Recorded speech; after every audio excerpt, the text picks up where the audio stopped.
Step 1, wake up early, gonna rise with the sun. Step 2, get some good, some food in you. Step 3, think real hard about what you wanna be. Step 4, everybody just do your thing. Wake up, today's gonna be a good day. Wake up, today's gonna be a good day. Wake up, today's gonna be a good day. Wake up, today's gonna be a good day. Wake up, today's gonna be a good day. Wake up, today's gonna be a good day. Wake up, today's gonna be a good day. Wake up, today's gonna be a good day. Yo, set your affirmations, aspirations. I got shit to do, the aftermath of preparation. Good food, good mood, blood in circulation. One step at a time, yeah, that's how you make it. Set a goal you control and the steps you take them. I try to pick one thought, have some concentration. And if I make a mistake, it's called education. I try to do this every day, call it replication. Wake up, today's gonna be a good day. Wake up, today's gonna be a good day. Wake up, today's gonna be a good day. Wake up, today's gonna be a good day. Wake up, today's gonna be a good day. Wake up, today's gonna be a good day. Wake up, today's gonna be a good day. Wake up, today's gonna be a good day. So life ain't easy, yo, I think there's a reason though. Ups and downs, just like every different season, yo. Sometimes I'm high, other times I'm barely breathing, though. I always gotta fight and hide from the demons, yo. Negative thoughts are poison, they rot. Head full of flaws, so here come the clouds. They'll never stop unless I can swap all the bad for the good in my head when I'm lost. Yeah, so I'ma fake it till I make it. Positive thoughts are overtaken, I got patience. One day at a time is how you operate a cadence. A flow, you grow, you show yourself a foundation. Stay away from all the shit that causes temptation. I know that I like to do it cause it's sensation. I live my life in my head like a narration. Don't expect greatness, do my best, man, I'll take it. Wake up, today's gonna be a good day. Wake up, today's gonna be a good day. Wake up, today's gonna be a good day. Wake up, today's gonna be a good day. Wake up, today's gonna be a good day.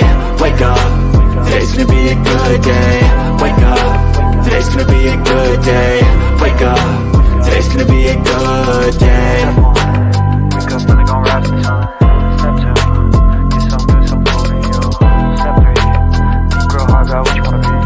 Step 4, everybody just do your thing.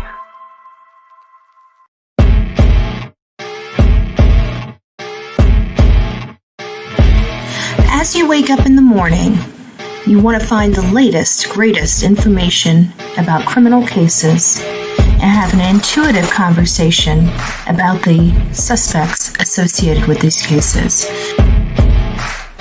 Head over to the Bullhorn Betty channel on YouTube.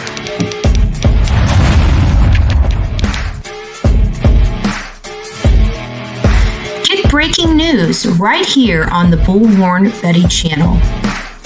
Welcome to the Bullhorn Betty Coffee Club. Enjoy your stay and enjoy your day.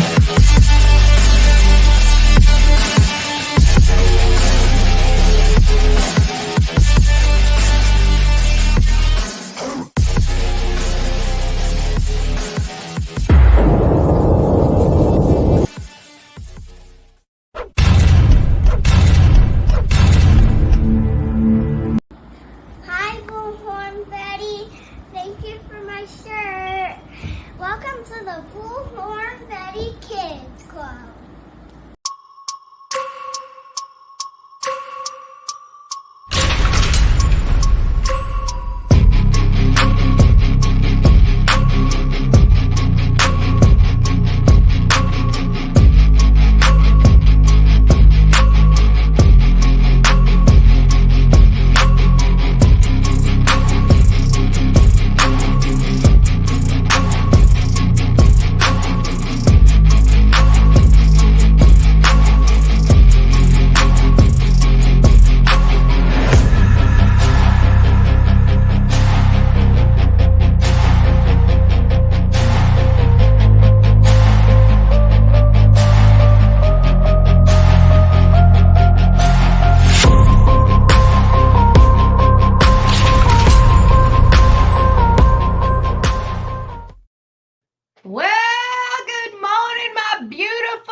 am Bullhorn Betty. I cover true crime, and we've got several cases that we are going to be going over this morning. TGIF to all of my beautiful people in the house. For those that are on Twitter, I can't see who you are.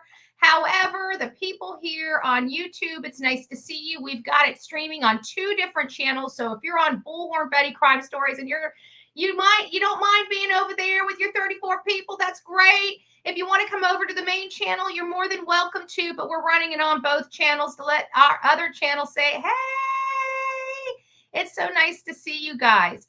So we're going to be covering 4 cases this morning. I forgot one of the icons in the thumbnail. Sorry about that. But we're going to be covering Leilani Simon, Sebastian Rogers, Layla Santinello, and Daniela Mendiola. We're just going to give updates on these cases as we are rolling out. We're going to keep our focus in the second half of this predominantly on Sebastian Wayne Drake Rogers. He's a 15-year-old boy that went missing on February 26, 2024, just several months ago. He hasn't been seen or heard from since. We also have Layla Santinello. She disappeared over a year previous on June 27th, 2023, and she disappeared from Kingsport, Tennessee. We have Daniela Mendiola, one of our newest cases that we're just bringing aboard. We're just learning about her and her case. This is a situation where she was ran over standing in a driveway waiting for a ride. She was gravely injured but lied in a ditch for 43 minutes while her assailant drove off, got his story straight, grabbed his people, and came back in a different car. And it's very possible that she might not get the full justice she's deserved because she has a different color skin than me and some of my audience members. It's a horrific story. It's one that we want to make sure that we are very loud in that community to say, no, we do not agree with that type of policy. We are all Americans here. And at the end of the day, we're human beings and we have a right to live. And this 17-year-old girl, that was stolen from her by a man that was utilizing some type of substance and driving at an excessive rate of speed, which he's accustomed to doing for many years before this happened. And then, of course, the one that we're going to be starting out with this morning is Leilani Simon. We were out there, boots on the ground. We were reporting from the scene. We were just waiting for the handcuffs and her being arrested and walked out. That was the true purpose of us being there. It was never supposed to be to advocate or to be activists for truth and justice and transparency from the Chatham County Police Department. But that's what we ended up having to do because this child was beaten from the time he was born to the time of his death, 20 months, his whole life filled with abuse. And law enforcement allowed his abuser, his mother, Leilani Simon, to lay her head in her bed for weeks, allowed her to utilize substances, even though she was on 2 different probations in 2 different states and could not pass a drug test. They didn't even need to charge her with her son to put her behind bars. It was a disgrace. It's a disgrace to law enforcement what happened in this case. And of course, we and the people of that community and people came in seeking justice and demanding justice for Quinton Simon. We were called a lot of things covering this case, and more importantly, called a liar. We were told that this child drowned in a pool or drowned in a tub because she was just, too intoxicated to handle her son. And the information we learned, boots on the ground, that couldn't have been further from the truth. We learned that she targeted this child. She never had a motherly instinct toward this child, and she beat this child multiple times in front of multiple people, and nobody really were able to do anything to help. The state was about to take her children away from her, and her good old mom decided to step in and try to save her from getting her children taken, which in all fairness, had they been taken, all 3 of her children would be safe, and she would not be in jail right now for murder and lying to law enforcement. So before I bring up our special guest, we're going to read this little article here. Georgia mother found guilty of killing her 20-month-old son, dumping his body in a landfill. A Georgia woman has been convicted of murdering in the killing of her 20-month-old son, whose body was found in a landfill 2 years ago. A Chatham County jury found Leilani Simon guilty on Friday of all 19 charges filed against her in the death of her son, Quinton Simon, including malice murder, concealing his death, and disposing of his body in a dumpster, according to the Savannah Morning News. Simon, 24, reported Quinton missing on October 5th, 2022. The Chatham County Police Department reported. The county borders the Atlantic coast. The sole suspect in this case, Simon, told officers her son disappeared from his indoor playpen at their home outside of Savannah. Police announced that Quinton was believed to be dead on October 12, 2022, and arrested Simon the following month. They knew she was the suspect on October 12th, and again, did not arrest her until the following month.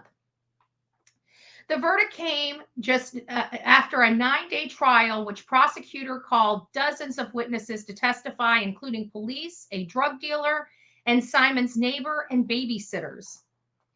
Quinton's bones were found in a landfill weeks after he disappeared. During the investigation, police said evidence led them to believe Quinton's remains were at the waste management landfill in Chatham County, and law enforcement combed through 1.2 million pounds of trash in the landfill over a 30-day period. The boy's remains were found. I want you guys to hear that, because this is going to be important when we get over to Sebastian Rogers' case. They combed through 1.2 million pounds of trash over a 30-day period to find this young boy. Not 7 days, 30 days, because it's a lot of trash. After weeks of sifting through the landfill, Hadley, which needs to be fired, and when the heat was on and we were threatening to sue, he was leaving office. And now all of a sudden he's back. So my work is not done in Chatham County. No police chief should not be the police chief when you let somebody that murdered their child lay their head in bed instead of arresting him on the violation of probation. That should have been done immediately. Shame on him. Police, FBI investigators, and the Department of Natural Resource officers found what appeared to be human remains, including bones. The remains were sent to the FBI lab in Quantico, Virginia, and later determined to belong to the toddler. During the opening statements, prosecutors told jurors they did not intend to prove how Simon killed her son, only that she did. They outlined her drug use, a rocky relationship with her boyfriend, and her shifting stories following the boy's disappearance. During the trial, jurors heard testimony from Simon's ex-boyfriend, who agreed to a wiretap in a hotel with Simon, as well as witnesses who refuted that she met Simon on the night of Quinton's disappearance at a gas station. Officers also testified that Simon's cell phone records contradict her story that she was at the house the entire night of Quinton's disappearance. An FBI agent testified that Simon did not seem shocked when police started searching the landfill for the toddler's remains. During the closing argument Thursday, District Attorney Jenny Parker said the boy's death was not an accident, that she killed her son, which is what's been reported here on the Bullhorn Betty channel since we took over this case and started following it and reporting on it. Defense attorney Martin Hillard argued that the prosecution's theories of the case fell apart during Simon's former boyfriend, because Simon's former boyfriend told police he had seen Quinton multiple times on the morning of the child's disappearance. Hillard said plans to file a motion for new trial. He says he plans to file a motion for new trial. Simon faces up to life in prison without parole when she is sentenced. Again, many of you guys know how I feel about this particular matter. And quite frankly, I think she should get the death penalty. I am pro DP and will continue to be pro DP for animals just like her. But she's going to be saved. She's going to be saved by our justice system when she refused to save her own son. She's going to be treated better than she treated her own son, and that quite frankly makes me sick. I'm an eye for an eye, a tooth for a tooth type of person, and quite frankly, in my world, I'm barbaric when it comes to that. And in all fairness, I think that people's punishment, if they murder somebody, they should have to be murdered in the same or taken out DP in the same fashion of their victims. That's how barbaric I am. But that's too inhumane here in America. It's too inhumane. So what we're going to do is we're going to bring up a special guest. And as you guys know, this is my mod, the real me too. I was supposed to be in court with her. Judge Betty was supposed to be there, and she was not. Thank you so much, Karen, for being here. Come here. Sorry, Delilah wants up. She wants to say hi to everybody. Hey, everybody. Hi, Coffee Club. I'm here. So thank you, Karen. You, outside of, I think, 2 days, you were there for the entire trial. Is that correct? Yes. There was a few things, and we did have you kind of give us an update on what halfway through the trial. I think we had you here a couple weeks ago. We had you here to talk about what you had witnessed so far. Why don't you run us down of everything, up to the point where we left off, just to give people like a Reader's Digest version, and then we're going to get into the second half that we haven't talked about, because there was testimony that we were unable to see because they were going to allow it to be, if you're sitting in the courtroom, you could see it, predominantly the drug dealer. So why don't you just give us just a brief run through up to that point, and then we'll take it from there. Okay. So you want me to talk about the dealer right now? No, I would like before that. Okay. I just want Basically, an update for the audience about the what all happened in court when you first got there. I just want a Reader's Digest version of the Okay. stuff we already covered. All right. Basically we'll talk about Leilani throughout the trial. Especially, off camera. You guys seen some on camera, but she just didn't have for someone that was facing the charges that she was facing. She didn't have a care in the world. We know she didn't care for Quinton, and she showed that. She showed no remorse. But throughout the thing, I was just like blown away that never once on her face did she show any sign of like, wow, I could, this could be the end of my life right here. This is my life, that I'm fighting for. And I never saw that. She was always, she was just, I think, enjoying, maybe the time out, just enjoying being around maybe normal people. And she acted like she was part of the team. Well, I guess in a way she is, but she was, that really hit me the most. The remorse part, we seen that outside the house, so that was no surprise there. But the fact that she showed nothing was like, she wasn't facing a year or two. She's facing, life without parole or life in prison, which I'm praying she gets a life without parole because that's what she deserves. So that kind of blew me away. Like I said, what we see a lot in the court when we're there, we do hear and we see a lot. So, I did see a lot of that. In the courtroom, the fact that nobody was there for Quinton still upsets me today. That really bothers me the most. Explain that to the audience. Nobody was there for Quinton. What do you mean by that? Well, as we've seen in trials that we covered, with Alec, the Gannon Stout case, and many others, there's always somebody there, and that's very important. Somebody has to be there for the victim. That speaks a lot. And not only, what bothers me the most is we knew that Quinton wasn't loved by his mother, but now it's like he was just being totally disrespected by the grandmother, the step grandfather. The grandmother. Yeah, the grandmother. Let me hold you right there. Did you find it odd that Billy Joe never showed up for her daughter or her grandson? Yes, exactly. I did. And what bothered me is after the trial, she decided to put out a post that she didn't go. She wanted to be there not for Quinton. She wanted to be there for her daughter, and she didn't go because she was afraid of people. Now I was at every hearing. I think I missed one hearing due to my back surgery, and nobody bothered her. There was, as we know, there's people that work in the courtroom, all the officers, that would have protected her going in and out. Her father was in court. I want to say 4 times. I mean, he sat with me. We talked a lot, and he knew and she knew that there was nobody there. There was nobody showing up.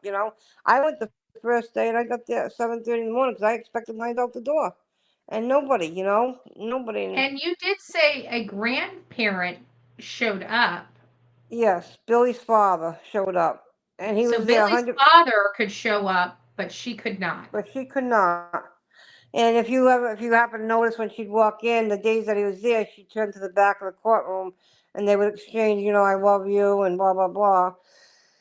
And yeah, so he was the only one that was there, nobody else. I mean, for that family to represent Quentin. And I'm going to tell you, the jurors noticed. I know they noticed. Mhm. Because the day of the when they had the closing, there was I counted 9. There could have been up to 12. There was 3 rows of law enforcement, FBI, that worked the case and that testified that were there.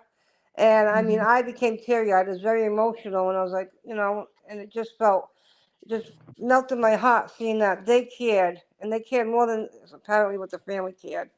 They were there for Quentin. They were there to support Attorney Dean, and the jurors did notice that. I mean, they looked back and they're like, because there's never anyone in court, and there was like 4 of them that every day would come in and out, especially leaving, would just scan the whole back of the whole courtroom just to see who was there, and so they definitely noticed. So that was great. And like I said, There when you go, go ahead. there was a time when the judge, we even saw Leilani mouth some things. Can you explain who she was communicating with? Was it multiple occasions? What did she say? And what the judge said about it? She mouthed off. The one where the judge had to address her was she mouthed off the babysitter's daughter, who was only 17, and she called her an effing liar. And the judge had, that was, I guess people had called the district attorney's office. They reviewed it, and they seen it, and I mean, it was very obvious what she said. You could, and the judge had to talk to her about that. She also addressed Danny. Same thing with Danny, saying that, every time she wanted to like make a point or something, when it was against her, what he was saying, because his testimony was very damaging, she would mouth off to her lawyer stuff about Danny. I didn't say that. That was a lie. And even with Danny, when he left the courtroom, which she did with no other witness, she turned her whole body around. He wasn't looking at her, his back was already towards her, and she just stared him down. I think that was for was to make it noticeable with the jury. You know what I mean? Like, say, see, this guy's a liar. And she was just trying to make a point with the jury on that one. But she was very disrespectful to a lot of witnesses when they were up there, making little, snarky remarks to her lawyer and comments. And if something like the testimony got really detailed, where, I mean, they were just calling her out and she was on camera, she'd put a, pen to the paper and she just start scribbling away. I mean, there's many times the attorney to the right just like, put his hand up, like he just didn't, wanted to pay attention. He didn't want to be bothered. He was a little more distant towards her than the other one was. But you Well, can I tell, think I know why. He had to pay yeah, attention because when he was doing the directive verdict argument, he was right, having to pay attention to every little detail of what was going on in the court hearing. And I think Leilani was causing problems with him hearing. He's an older man, probably has hard hearing. Um, and he was the one doing the directive verdict argument. So that might have been had a lot to do with it, because you didn't really see him get up and argue the case that much. It was the main attorney that Right. did all of the questioning, but he was there for a reason, and I think it was to pay attention to the proceedings, to make notes about what he was going to argue with before they went on to the verdict. Yeah, I agree. That's what he was. He was doing that.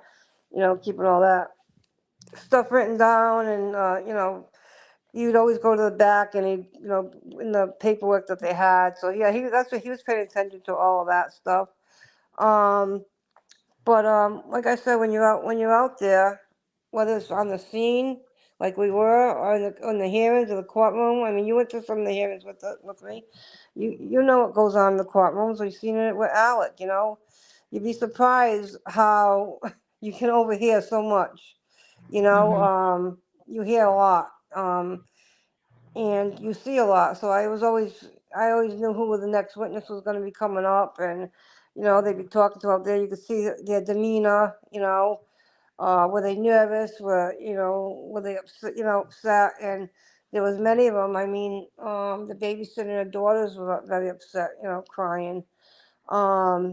The detective, who's the one that found the first piece of baby Q's His skull. skull, his Yeah, skull.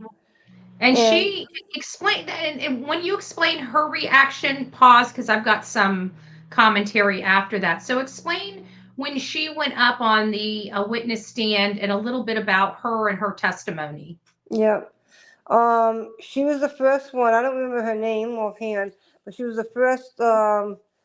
She first of all, she volunteered, because it was all volunteers that did this, and she Hmm. didn't miss one day. She was there every single day, and we know we were there how hard it was during that time. But she was there for Georgia Hot. every. Yeah, she was there for every single one. She didn't miss one day, and she found that first piece of skull, and you know, just the reaction from everybody there, because they had. For the for the people that have not watched this trial, talk to me about her age. She was a younger officer, was she not? Yeah, she was very young. Um, I'd say, God, she got to be 30 or under. I don't think she Yeah, was any older than, probably I not even agree 30. with that. Yeah. Right. And she was very emotional. They were all, when they found that, because their chances of finding him were like zero. It was really not any chance at all of finding But him. I believe, did I not? I kept saying Yes, the logistics there. If they just keep digging, they will find him. right, They will find him. I remember saying that on multiple lives. I had faith. I had faith because I have seen the work out in those landfills before. And right, honestly, everybody's saying that all the landfill search never turn up anything. And I'm like, if they right, stay there long enough, they will find him if he's there, because I've seen successful landfill searches. Actually, I've seen nothing but successful landfill searches up until Sebastian Wayne Drake Rogers, the ones that I've covered. right. So yeah, but it was still a needle in the haystack, and we all knew that going in. Yes, what was I going to say? That day, like I said, that day was very, very emotional. And it really changed everything. And from what we were told too, that they couldn't prove at the time. That's why when she answered on the stand about finding, multiple bones, she says, "Well, I don't know if it was Quinton's, because at the time when they handed it over, they didn't know what the results were. But from what people are saying is she found a lot of pieces of Quinton. She just had a knack for it, and she was very, very good. She got very emotional. There was nothing from Leilani when she was testifying. The pictures that I seen that weren't published were awful. I mean, I've seen a lot worse, but I mean, just seeing it, some of the pictures they put up there. I mean, just the skin from his neck down to his feet was just one big kind of piece, and it was just like, seeing an outline of his body was horrible. No reaction from her, but this law enforcement, she broke down. And usually, like, when you're in cases like that, you get choked up yourself. When you see other people choke up, it's very easily to break down yourself. And there was nothing from her. And when Mhm. this young woman left the stand, she had to be. It was They took a break after that, so we went out, and we always use the restroom. She was in the restroom being consoled by the district attorney's office. And Mr. Dean was outside. Obviously, he wasn't going to go in the women's room, but he was concerned. They were very, very close team. They really were. He was outside the thing, making sure she was all right. When she was in there with them, I walked out and gave them their privacy. She needed. I wasn't going to stay in there and intrude on anything, so I walked out. But she was a wreck. She really was. The babysitters were a wreck. Danny was a wreck. A few law enforcement, other ones were pretty a wreck about it too. Yeah, Uh, hold it right there. Hold it right there. I don't know Did if you you want to. find it odd that you have all of these people, including the officer that found this young toddler's skull? Right. Do you find it odd that they couldn't, it was hard for them to talk about it and see the pictures of this 20-month-old child in this condition, and Leilani had no emotion on her face? No, she had nothing at all. And we all became to love Quinton, and we became very emotional with it, and it tore me up. You know what I mean? We've never personally met him. We never got to hold him. We never got to, love on him. But still, it affected me, and I mean, she had to have some type of something for him. I mean, she was his mother. I mean, But she didn't seem like she but she did. She didn't. seemed like No, she hated him I even up mean to the nothing. trial. She had no Nope. real emotion for her son. Yep. I mean, not even a little bit of choked up, And then as soon as these witnesses would get done, Andrea, I mean, she'd be like back here smiling and joking with the attorneys and eating her crackers and like trying to engage with the court officers that were there, which she just tried to laugh and smile at them and like she was like a personal friend. And they just didn't really acknowledge back to her. There was one that kind of did.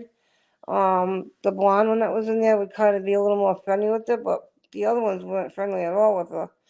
And she just acted like she was there for some whole total other reason. But so Did you like when we were out there, and it was emotional. I mean, this boy that none of us knew, never met before, affected a lot of people in the community, people further than from the community. It affected us. I mean, when we were out there, in all reality, we were all just waiting for the arrest. When we realized the arrest wasn't coming, that's kind of when things changed, for our group. And there has to be a different. Well, I don't want to diss anybody that was there at the night crew or anything there. They were there on their own accord, fighting their own beliefs in this injustice, because some of the people that were from their communities had their children taken away from them for some of the stupidest reasons I had right, ever heard of in my life. And you've got this woman that's been abusing her children, her mother, saying, with no home study, nobody looking into the fact that Billy Joe was leaving for months right, on end. I mean, these kids could have been saved. And that's what really irritated and aggravated. I just want to put that out there because I don't have disdain for the night crew there. They were there no, because most of them had their kids taken away for stupid shit. Excuse my language, but that's what they did. And this woman was abusing her kids and never got her children taken away. Moreover, I think all three of her kids had substances in their body when they were born, which usually is an automatic, taking away until things are resolved. But in this case, she was treated differently when it came to her kids, differently than these other people that were out there that were angry that they can't see their children and they've never laid a hand on their child. right. There was a couple there that would just one of them was living in a hotel, and that's one reason that she was living out of the car at first and then into the hotel, but that's why her kids were taken. So they had a lot of rage towards Chatham County, to the system.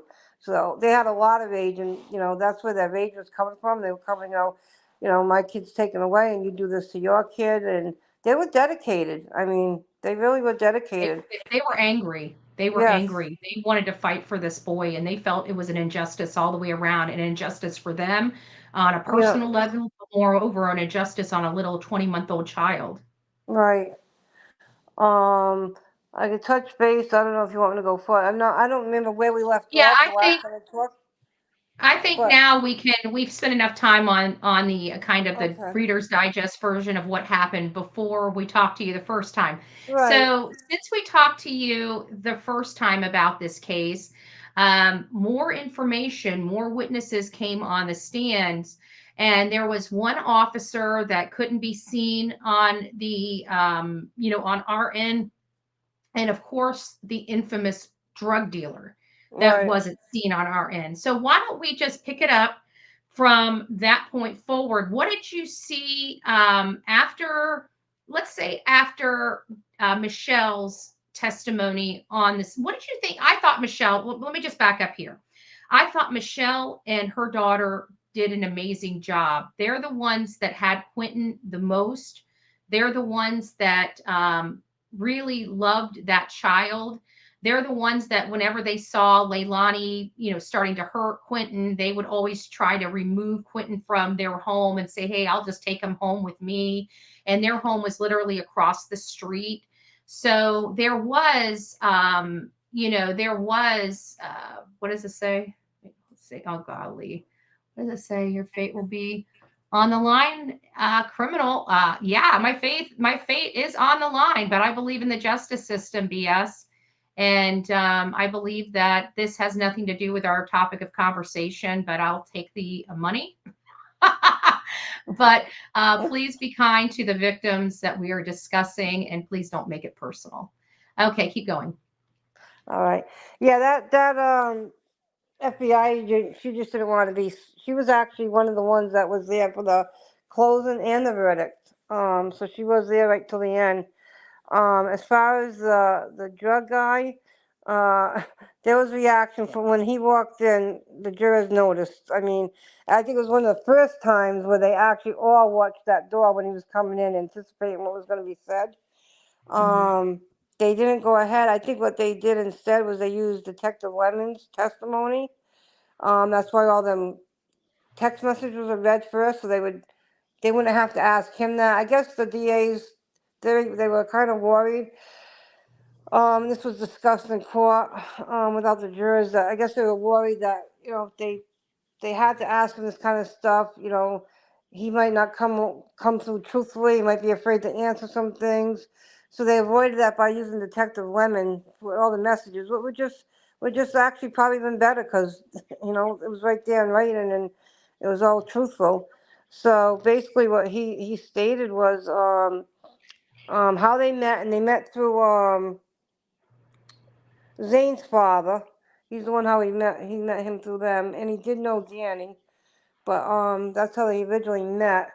And he lived in he was staying in a abandoned trailer that was abandoned, and his mother's trailer was in back of that. So that's what used to meet up with him, and just basically that he didn't see her that night. He found out about Quentin a few days later. So they really didn't get into much, but the big part was the jurors noticed him. He was, I think he was what, 48? Was he? I think it was 48. So He as much, was definitely older. Do yes, you he was in know his what 40s. what purpose? Because he denied her going over to his house and he denied her paying, but there was a payment of $80 that evening to him, no? Yes, so that was a little bit confusing, because he said that he didn't meet up with her. Now, whether she actually paid, I don't know if the payment was through a Cash App or something. It I'm was. not. It Yeah. was like a Okay. Cash App or Venmo or something along those Right. lines. I think it was Cash App, but yeah, it was an $80 payment. Um, but if it's my understanding that they did have some evidence that she went to that location. Right. There was a talk about him having a cousin too, with the same last And maybe name. she picked up from him. Maybe she went Yeah. over there. He wasn't there. She made a payment to him, and he Right. told his cousin to give So her I think something. it was actually only, I think it was a $20 payment, which was for the smoke stuff, which is kind of weird. You're gonna go out that time in the morning, you know what I mean, for a $20 payment or whatever you got. Well, she cashed after, but I think the $80 was the other thing maybe she was getting. Mm-hmm. But yeah, he denied meeting her that night and said he didn't find out until days later about what happened. But really, Mm-hmm. they didn't drill him very long. But the point was the jurors just on his appearance, he didn't go in there and try to dress up for court. He went in there and looked, his part, put it that way. And the jurors noticed, you know what I mean? So they were very intrigued by him. Knowing what was said on the in the text messages before he came on. So that was very interesting. I met our friend who was there for the verdict, Chief Hadley. He was sitting in the court because what happened was I was outside waiting for the verdict, and after lunch, I said I'm going to go back inside, and I sat inside with the reporters and stuff, and Chief Hadley was there, and he was talking with us, and he was bringing up stuff, and talking about the reporter was asking about the chances of finding Quinton in the landfill. And I said, well, you stated at the time, you said there was a 10% chance. He goes, oh, I did say that? Like, yeah, I remember you stating that. And he goes, well, to be honest with you, he goes, I don't even think I gave it a 2% chance. He says, we really, we were hoping and hoping, and, hats off to the searchers that did a great job. But that's what he thought. And he actually brought up, they were, talking about us being out there and Bullhorn Betty. And Who did? Chief Hadley. Well, actually, our friend Andy, the reporter, is the one who brought it up to him. And he's like, oh, yeah, Bullhorn Betty. He goes, and who was the other one? He says, the one that got about, like, Dolly. He goes, yes, Dolly Vision. He said, yeah. He Yeah. mentioned that. I But, don't like going into any community. I would love nothing more than to yeah, go into these communities and just report, the story and just be there for the arrest and, right, the press conferences and stuff like that. I'd love nothing more than to do that, but that's just not in my DNA when I see an injustice. When I right, see an injustice, I don't complain about things. You guys know a lot about me. And the one thing I don't like to do is to endlessly complain without action. So when I right, see something, if I'm going to be complaining about it, I'm going to do something about it. right. I mean, we went out there with all the good intentions, and it's the drama wasn't caused by you or Dolly. It was brought to us. It was sent to us by the family, Yeah. and The I mean, family that was trying to cause distractions in yeah, the truth, much like what we deal with in all of our cases. The bad part of the family gravitates to these criminal channels to help their right. heavy lifting, to help them with criminal conduct online, to It help just create show, these distractions and create the doubt in these court hearings. And as you see, it doesn't work. These hate channels should be out of business. They should be held accountable for what they are doing and what they are being paid to do.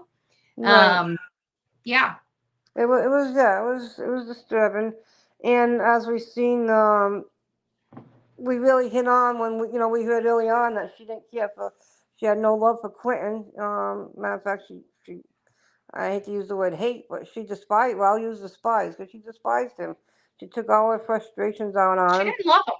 No, and then it was just more apparent, like the whole family. I mean, to be putting signs in your window representing a channel and not putting anything up for Quentin, putting disco balls up, playing Disney music in the window. I mean, coming out there. I mean, how many occasions? Remember the lady that I don't know if she was coming after you, that short lady, her friend that was hammered. She went after one of us out there that night. They were so drunk. They were having liquor delivered to the They house. were partying. We heard They signs of there's the. Go ahead. there's officers and volunteers in a wasteland looking for a child, and they're having a freaking house party. Right. There was we heard talking, matter of fact, it's even, and I think there was a recording of it, of them with they were doing white back then. It was a statement made, oh, the white helps you cope. I mean cope. It helps you cope. So they were, and they stood outside, so we heard a lot of it because they were afraid Mhm. to go in because they thought the house was being bugged all the time. The house, it was being bugged from the pole outside. Yeah. So it was very disturbing to see that, and it continued in the courtroom with nobody there supporting him. Um, touch base, like, I got some things that, like, I'll talk about Billy Joe and Leilani at the end. But as far as the grandfather, I mean, nice guy. He appreciated me, talking to him. He had a lot of questions, like what happens and, what they're gonna do next. And, so I was very friendly with him. And, I told him, sorry what he's going through. But again, he was not there for Quinton. He was there for her. We know in the beginning though, out of everybody, the great grandparents seemed to be the most disgusted and upset about what happened to Quentin. Um, so, but he was there talking to me, and towards the end is when he talked to me. After that, he was very pissed off after the verdict. So, I mean, these people literally Who? expected, just like I said with Leilani's Who demeanor, was pissed off? I missed the that. Who? grandfather, Why was he pissed off at the verdict? because they didn't want her convicted, and now what they're trying to do is they're trying to still put the blame towards Danny. And they're just that reasonable doubt thing they're trying to use. And I'm like, so I told him, I said, I know it's bittersweet. He goes, well, you don't understand. I raised her. I helped raise her. I'm probably saying, yeah, because your daughter wasn't capable of doing it. So, I'm like, well, I said she should be grateful she had you to. And I What said, is but you the gotta, probability in your mind? What is the probability in your mind that one woman would raise two murderers? not much, not much, What you is that? know. What does that tell the world about her kind of mothering that two of her children are in jail for the rest of their life, or one of them will be once she's sentenced for Right, murdering people? One being a family member, the other guy murdered some other kid. Her right, brother murdered some other kid, but she murdered her own offspring. right. Well, as we can see, the way she's treating us with Leilani, she's not holding them responsible. I mean, I don't know about the son, but Leilani, she's just making as many as excuses for her as Leilani's making for herself, and it's and that's not helpful. I mean, what got me upset is they're using this now. Even if you remember hearing the defense tried to say at the end, um, now I don't know if this was on camera or if this because we heard a lot in the courtroom. I mean, we actually had little discussions among ourselves, and but the defense attorney, had said that I think this was on open, maybe in closing, that well, we don't know what really happened. It could have been the two of them that did this, and but together, but we don't know. Well, if the two of them, so they're trying to say the two of them trying to get the responsibility off of her, but we know it was her that dumped them. You know what I mean? All right, hold on. So getting back to them saying that they can't say, but they did show a blanket that had blood on it, and they did Right, show vomit. right. So I'm that's what led them to believe that he was beaten inside that room. right. I mean, a punch You to just the broke they up. could. You just I'm. broke up. Nobody could hear what you just said. What did you say? Can you hear me? All right. Yeah. All right. I said, nobody really knows exactly what happened. I know in the beginning they were trying to say the DA really believed it was blunt force to the head, which it could have been. It doesn't take much for a 20-month-old. One blow would do it. Yeah. And it could have been something to the stomach, a big punch to the stomach, and ruptured something. But we know he threw up, and I believe he suffered. I don't believe it was instant. He had time to throw up, and I think he was lingering. And especially with her mentioning his touch being, he was warm to the touch and he had color. That disturbed. That's gonna haunt me forever. That statement, because that Because speaks who would volumes. go over to a playpen Right. and check somebody's color and temperature? Exactly. I mean, I'm sure it was, it was nighttime, wasn't lit up. So that was a big statement that, she made with that. But, the DA did a good job. The order that they put everything in and trying to blame Danny, saying, well, my phone was in the car, it was Daniel. Then what do? They bring on witnesses that show her in the store. You know what I mean? So they really had her. You know what I mean? So Yeah. now the defense is trying to, say, well, it could have been the two of them. They were both messed up. Could have been the two of them. And so we don't really know what happened. I'm like, is that the best you can do? Is that all you got to go on? I mean, it would have been better for her to fess up, you know what I mean?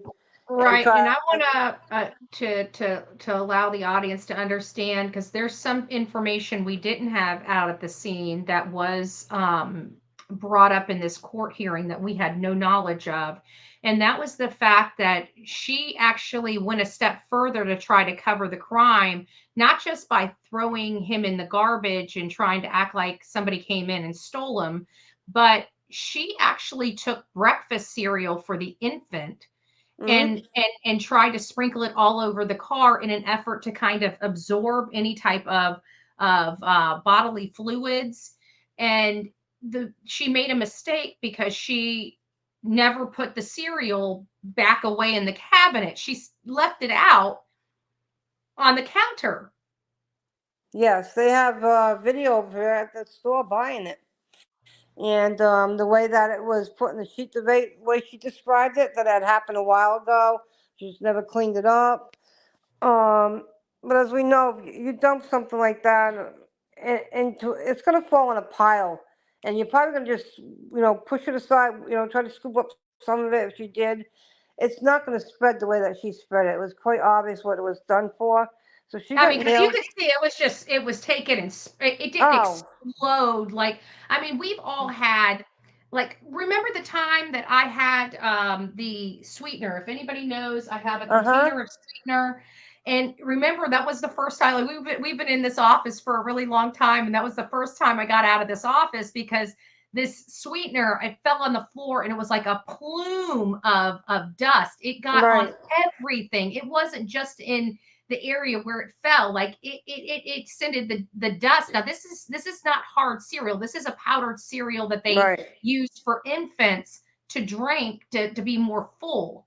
right, And it was like a powder, almost a flaky little powder. right, And so if that would have exploded, you would have expected to see it in in the over the back bench seat, even to the front, because it's almost like a dust, so to speak. And I have an experience. And when it fell and exploded in my office, it exploded in my office. It wasn't just in the concentrated area, it was all over the place. This whole right. office, I had to break this whole office down and wipe everything down. Yeah. Well, the cereal's a little more. It's probably has a little more weight to it than what the Mhm. sweetener would be, It's but it was true. it was so obvious that she went left to right with that to cover that whole back area. If you're gonna dump a bag of sugar, something falls, it's gonna fall in that main area. You're gonna have like a spot in that main area. It would have more where it fell. It would have Right. more cereal. It wouldn't be evenly spread. Exactly, nicely said, because that's perfect what you said. Because it was spread so evenly, so she went left to right, to left to right, and she made sure that whole area was covered. Nothing's gonna spill that way. You know what I mean? Mhm. And so they got her with that really well. They just had so much evidence. With her. It's just unfortunate that the camera wasn't working outside the dumpster, but the evidence I got her there with her park and everything was great. And I found some stuff coming out about her from the rehab that she went to, and she was in there using her middle name, and she was telling people that she was there because she was hiding from drug charges against her, and that if she was Mhm. there, that they couldn't charge her or do anything to her while she was there. They didn't really know who she was, but at one point she mentioned Billy Joe's name, and Billy Joe's name rang a bell, and that's how they found out who she was. And Mhm. after that, they were not allowed to even go outside. Once they knew what was going around, they weren't Mhm. allowed to be around her anymore. But she was in there. They said she was, like I explained, she was in there laughing, giggling, not a care in the world. And when they asked about, because they asked, people talking there. They asked her, about her children. She only said she had two children, and Quinton wasn't even found at this point. So she never mentioned having a third child. It was only two. So that stuff, was just recently coming out. And the thing In was, her suicide video, right, we she didn't know talked nothing about about. Zane, she talked about Sky, and then after a huge pause, oh, by the way, I gotta, let me say something about Quinton and Right, her comments, and like you could really see her hate for her own child. And this right. child, in my opinion, looked the most like her than any other children. Oh, he looked just like her. And you know what? I'll guarantee she probably hates him even more now. You know what I mean? Hmm. She probably hates him even more now. So that's why I think one of the reasons she had no feelings for him in there, because she's probably blaming him for her being in the situation she's in, which is pretty sick. But I believe that.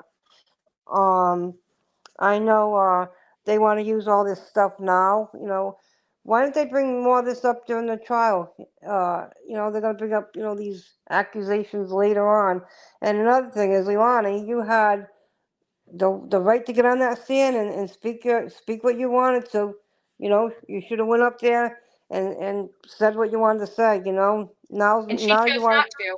no, you chose not to go up there and speak. If you want to blame Dan and you want to say this and that, then you should have went up there and you should have, if you were innocent, she would have went up there and fought for her life. She didn't, you know. Hmm.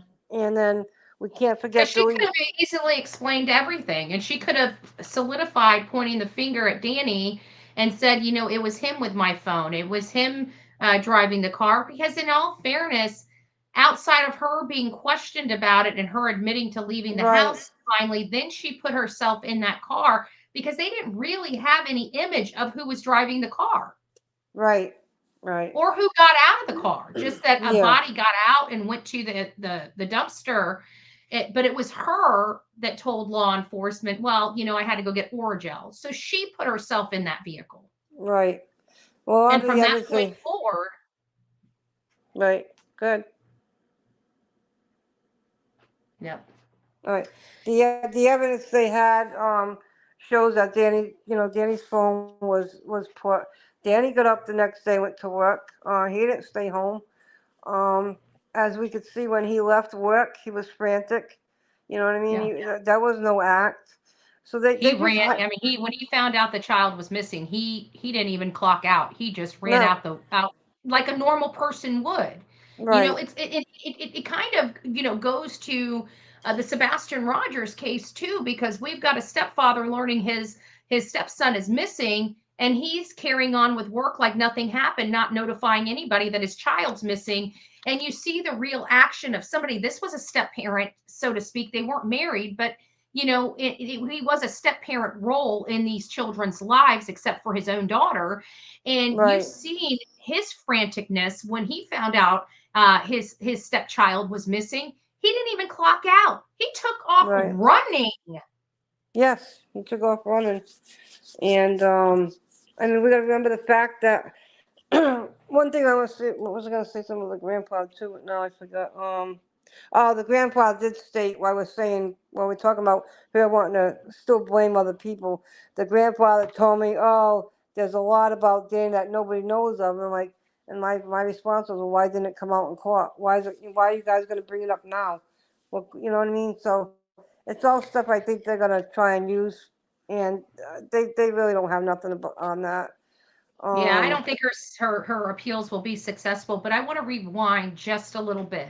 Mhm. What was the purpose of the drug dealer being on the stand? And and I know that they said that their sexual escapades weren't going to be brought into the court case, but the defense kind of opened Pandora's box. And so, even though the judge ruled that that couldn't be brought in Right. because they accidentally opened the box, they were able to bring that in. What do you think that did? How do you think that affected the attorneys, or excuse me, the jurors? And what relevance did it have that you could make heads or tails of being there listening to it? I think it had a lot. I just seeing the type of people that she was around, seeing her she was spiraling. What this was she was just spiraling out of control, and this is what's been going on. You think of it for years. I mean, she started with the first father that failed. She started with the Quinton's father that failed. The third one was failing. So she was spiraling. She was arguing with the mother. She was evicted. She had a child support order against her to pay to Billy Joe. And I think it was just more added. It's like, okay, this is what she was doing. She complained about having her tooth pulled and she was in pain. Well, okay, go lay down. You had Danny there to help you. No, you were out.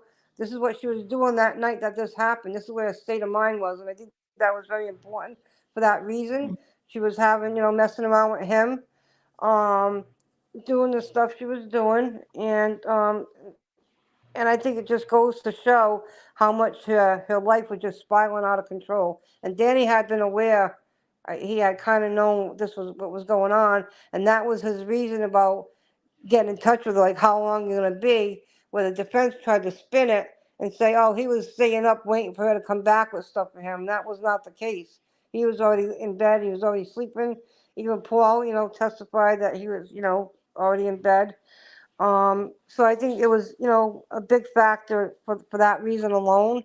I mean, just the sexual stuff really didn't matter much. But just the point of adding everything together, she's fighting for Danny and she's complaining about Danny not Running wanting around on her. her when she's running around on him. Right, right.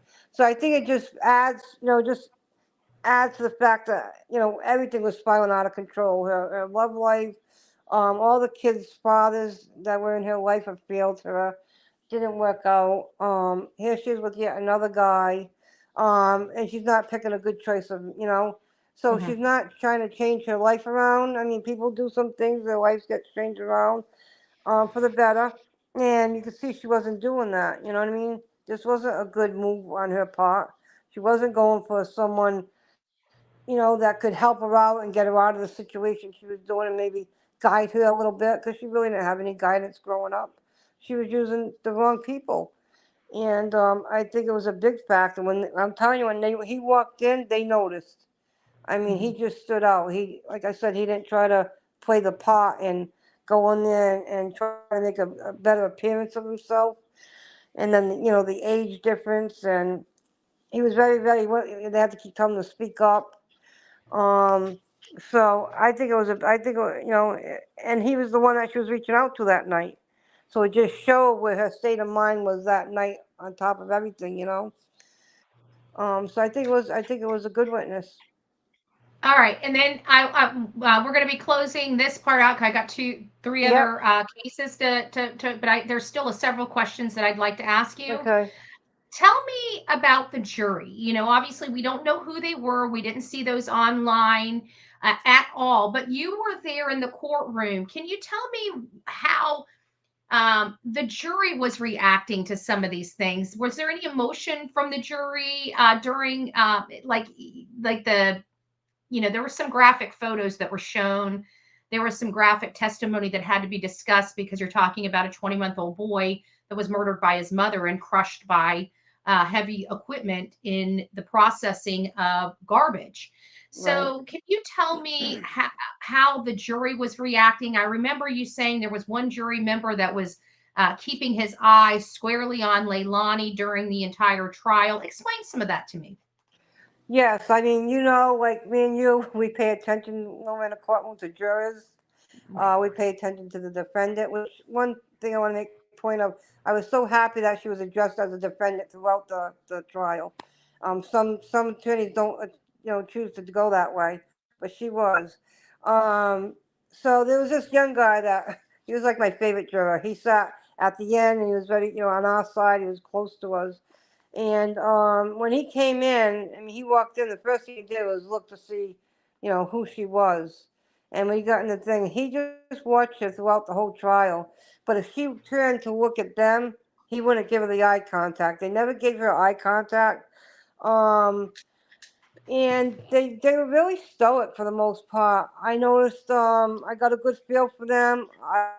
You never know with a jury, but I had a good feeling when they went out that what they were going to come back with a guilty verdict.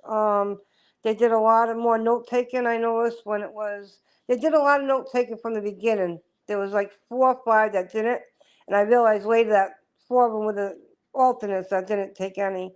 But they did quite a bit of note taking. This kid did a lot of note taking. Um, and not so much in the beginning. They did both sides, but as the case progressed, you could see the note taking was more when the when the district attorney was, doing bringing up testimony, than it was for the defense, which told me, okay, they're not buying this. You know what I mean? Especially, I noticed like when Quinton, not the first set of remains came out, but the second ones that weren't shown, they had some reaction to that. A couple of juries were teary eyed. And they were very more emotional during the closing, and when they came out for the verdict, um, they wouldn't look. They kind of all glanced over her, which was odd, So they kind of looked at her, and then they didn't look at her anymore. And we know that usually that's a good sign, but when they don't look at her like that. But they were kind of more emotional that day than I ever saw before. Was the day of the verdict, the closing, and when they showed the remains. And they also got a little. They got choked up when that the young woman, the law enforcement found Quentin's remains. They were some were choked up that day. But she tried to do eye contact with them, and they just weren't doing it. But for the most part, it was like I said, there was one, two, like five of them that were fairly young, and then the rest of them like middle aged and up. I was worried about a couple of them, but he was one of the alternates. He's the one that he fell asleep, and just wasn't. He looked like he just didn't want to be there. Like he'd get tired and just didn't seem like he was when like interviews were being played. He wasn't even really watching. He was just like dazing off. So he would take his eyes off a little bit here and there, but for the most part, you get a feel after a while for the jury. When I studied them every day, and you kind of get a feel, what their reactions are, and their big reactions were the babysitter, the what do you call it, Danny, and the drug guy.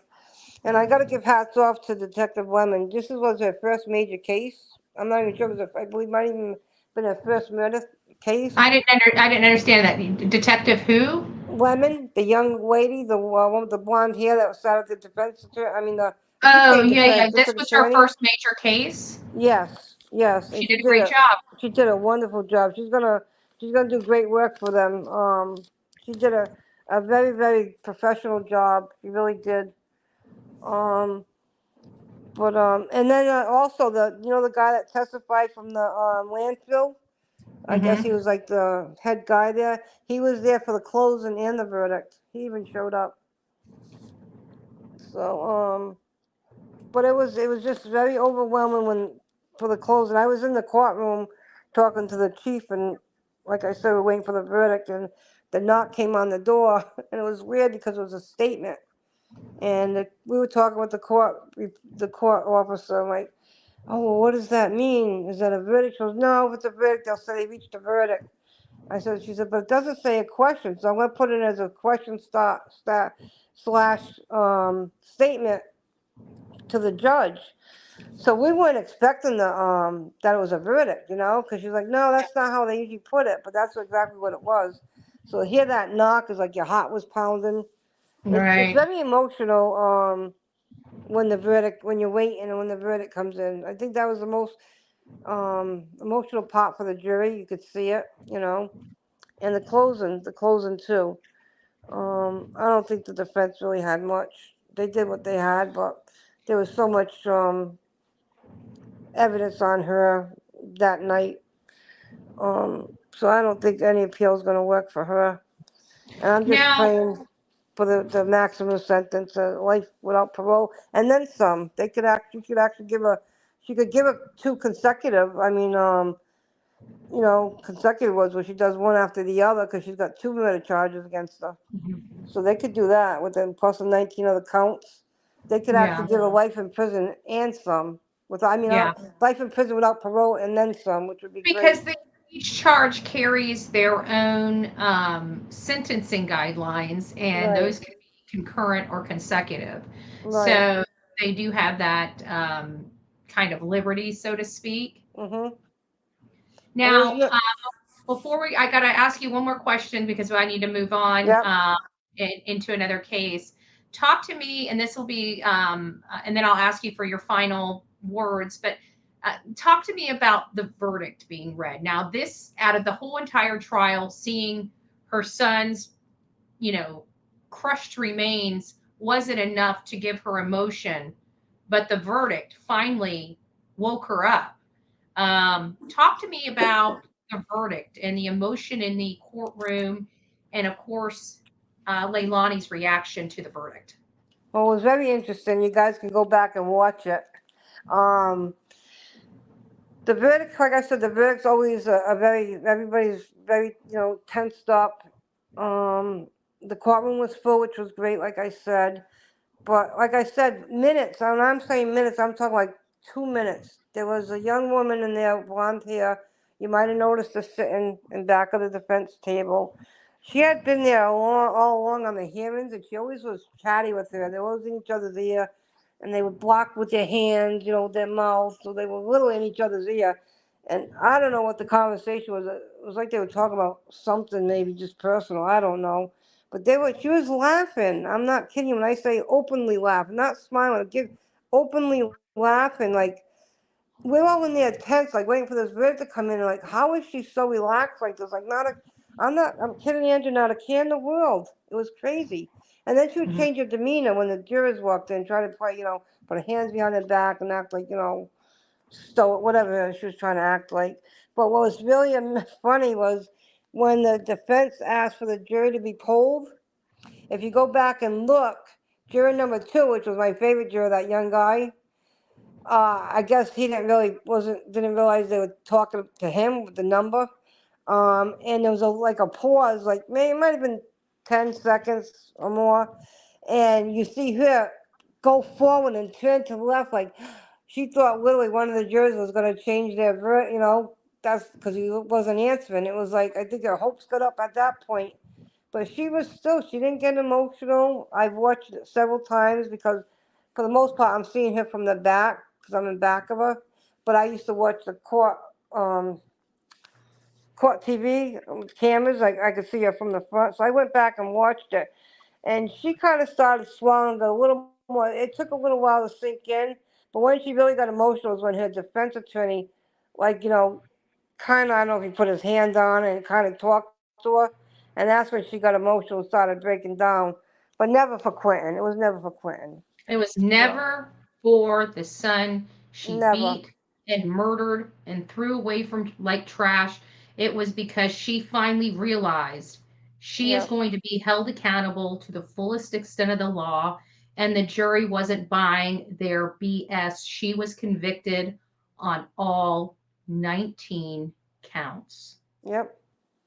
That was the So only any time. final words about the experience from, the time we were out there on the roads reporting from the sidelines to us becoming, protesting her arrest to the trial? Is there anything that any final words that you would like to express or state or Yeah, just that, like, everything that you did out there was truthful. It was honest. It wasn't, there was no lies. I mean, what you stated, people told us was vetted in court. I saw it. And people don't believe when you say, "Oh, boots on the ground." You hear and see so much, and I mean, I witnessed it. It's true. I've been with you many many occasions going out to certain things, and I was amazed. So yes, that was nice to see. we actually do work when we're out there, don't Right. we? Oh my God. I'll We never be work like very, very, very I don't hard. Murdoch. We were out there. It was still pitch dark out. What 5:30? I think we were up at 3 o'clock in the morning getting ready for Alec Murdoch, and we were out there. We were the first ones out there, pretty much. It was I think maybe one or two other people. There was nobody out there yet, and yeah, Betty does not stop. Believe me, it's like around the clock. I mean, I don't think that day Alec Murdoch thing we didn't even eat that day. We never even ate. Yeah. So she's not kidding when she says it's around the clock. And same thing with Sebastian. It's like we're up and we're gone. I mean, there was like when we had the vigil last time. People don't realize. Yeah, you know, we're there. When we're there, we try to console. We're with Seth all the time. We're all Yeah. together as a team. You know, Tony, Andrew, me, and his wife, and Seth. And you know, and Seth enjoys it. You know what I mean? He's like comforted by us being there. Many Because people he's don't all know. alone. Yeah, many people don't know Andrew's very funny. I don't know if people realize that about you, but we have a good time. I mean, it's a sad situation, but while we're there, um, We Seth try to keep feels him in a comfortable, happier right? light, you know. And when we have to leave, it's heartbreaking. But like with being out there, boots on the ground. I mean, I had to, I witnessed it. I probably would be skeptical on some things too, but I mean, I've been there, and I can honestly say, I mean, it's what Andrew does is it's around the clock. I'm not kidding you. For Sebastian, we got there. It was okay. We went Seth. We went out for dinner. Then we went to Seth's house. We prepped for the vigil the next day. We had to sort the t-shirts. We worked until 11 o'clock that night. We didn't get back to the I hotel think till it was almost. past 11 before we We got left. back. I We mean, left people just Seth's don't house at understand. 11. Yeah, we left Seth's house at 11:30. By the time we got back to where we were up first thing in the morning. Back to Seth's house again. You know, so it really is nonstop. We're not. It's just people think when you come on camera, that's what they're seeing. They don't see all the work that you put in behind. It's Yeah, a they don't lot, a see lot of anything work. when those cameras are off. And we used to keep the cameras on more than we do now, but it's Right, like, what's the point? We're here to try to advocate for these victims not be thrown under the bus by idiots that don't get out of their freaking own house and won't do a damn thing for a victim. We right. really do work for we work for the victims.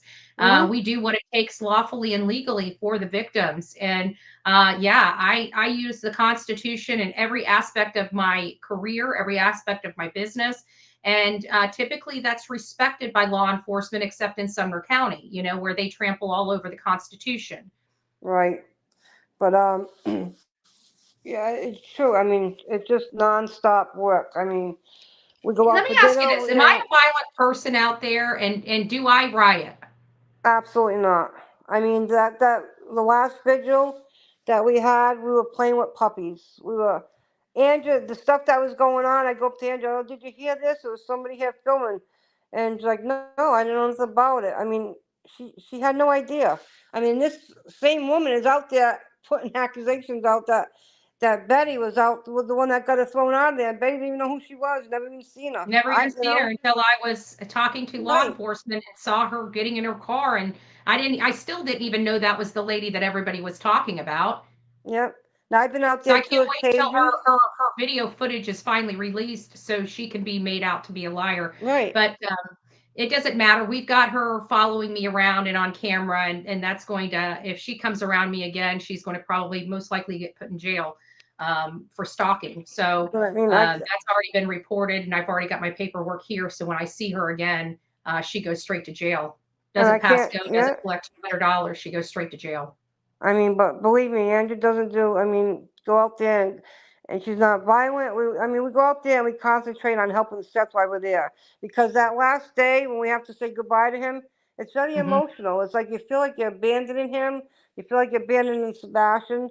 My first trip back, I mean, I can ask Sonya. I mean, I kind of hold the Sonya. I was like, I mean, I'm crying the whole. I mean, when I say 8 hours home, I couldn't stop.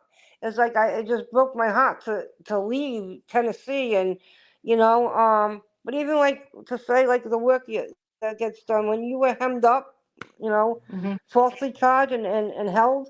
Me and Tony went out there and Poor Betty hemmed up. hemmed up Betty. There's a new one. Yeah. Me and Tony went out there and he was doing drone searches, so it's like constant. You know what I mean? It never It's stops. Even it's between our attorney visits, we were out there surveying areas and throwing the drone up to check different areas to see if they were promising. We found several promising areas that were relayed back to the PI, SES PI, to mark on the so when we get our the search group together, that those we're putting those in order for the search group to start clearing those areas because there's processes that go in them because they're private property. right. So those have to go through certain procedures to get us permission to go on them. But we did identify several new properties that we would like to search while we were in there in between attorneys. And, Right. it just never stops. People don't It get to doesn't. see all of that. And we're working around the clock to find answers. And that's why I said I don't really care what this judge or this community thinks of me or says. I have a right to be there, and I have a right to do my job, and I have a right to speak out of my mouth. And the government doesn't have a right to control that. This is America. Right. It's not communist China. So now I'm calling the community communist Sumner County. Right. Well, what people don't realize is what you were hemmed up there, and our plan for that day on that, I believe it was on a Sunday, if I'm not mistaken. We're going to search that day. So people don't Hmm. understand. When these people come in and do these things, and they're calling and they're saying like for instance, one time you're driving drunk on the road, you're doing just anything to go have them go out there. People don't realize how much it's hurting Sebastian. That's who's being hurt. We were supposed Yeah, to search. Sumner County doesn't care about wasting taxpayer money there. They don't Right. care about wasteful spending. They don't care about improper investigations. They just don't care. They care about their power. They care about their votes and their voter base. That's it. And they're Right. willing to run over anybody, even somebody at my caliber, which I know a lot of people politically and otherwise, high powerful people, and they would have actually trample on mine publicly in front of all these people and expect to think that I'm just this little girl, this little YouTuber. I would have said, their detectives suck at their job. Some Right. of the detectives suck at their job because if they did a little bit of investigative work, they would know exactly who I am. And I am legitimately a investigative reporter. I'm legitimately a gonzo journalist, and I'm a legitimate conservative political activist Right. that I mean, absolutely fights for First Amendment causes. you were brought up on false charges. I witnessed it. We all. I mean, when we went to court, I know people realized if they watched. There was 3 rows of supporters for you. All them Hmm. 3 rows went spectate. People just going to. That was all. We all walked in together. They were all together for you. And the first thing, and we were told this by. We've been told this for a long time, months, that from the locals, that this was very, very corrupt, and you're not going to come in here and get a fair deal. And the minute we walked in there, we heard that judge come out and do a few things before us.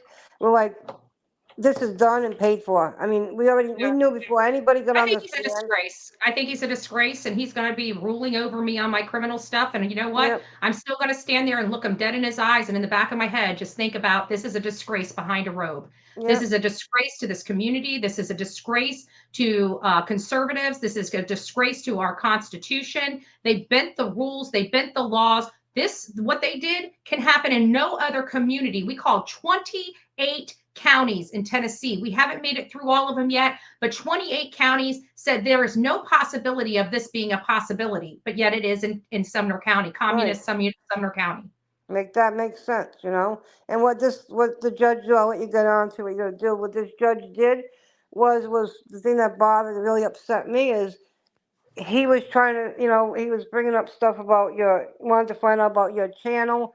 And when you were trying to explain everything, he shut you down. He would not let you explain exactly everything on what you do and how it's worked. And he only wanted to hear that little bad part. He didn't care. He had But, already had his mind made up, and mm-hmm, he has taxpayers, and it's an election year, and he doesn't exactly. care how he wastes. He does. He's not. They're not.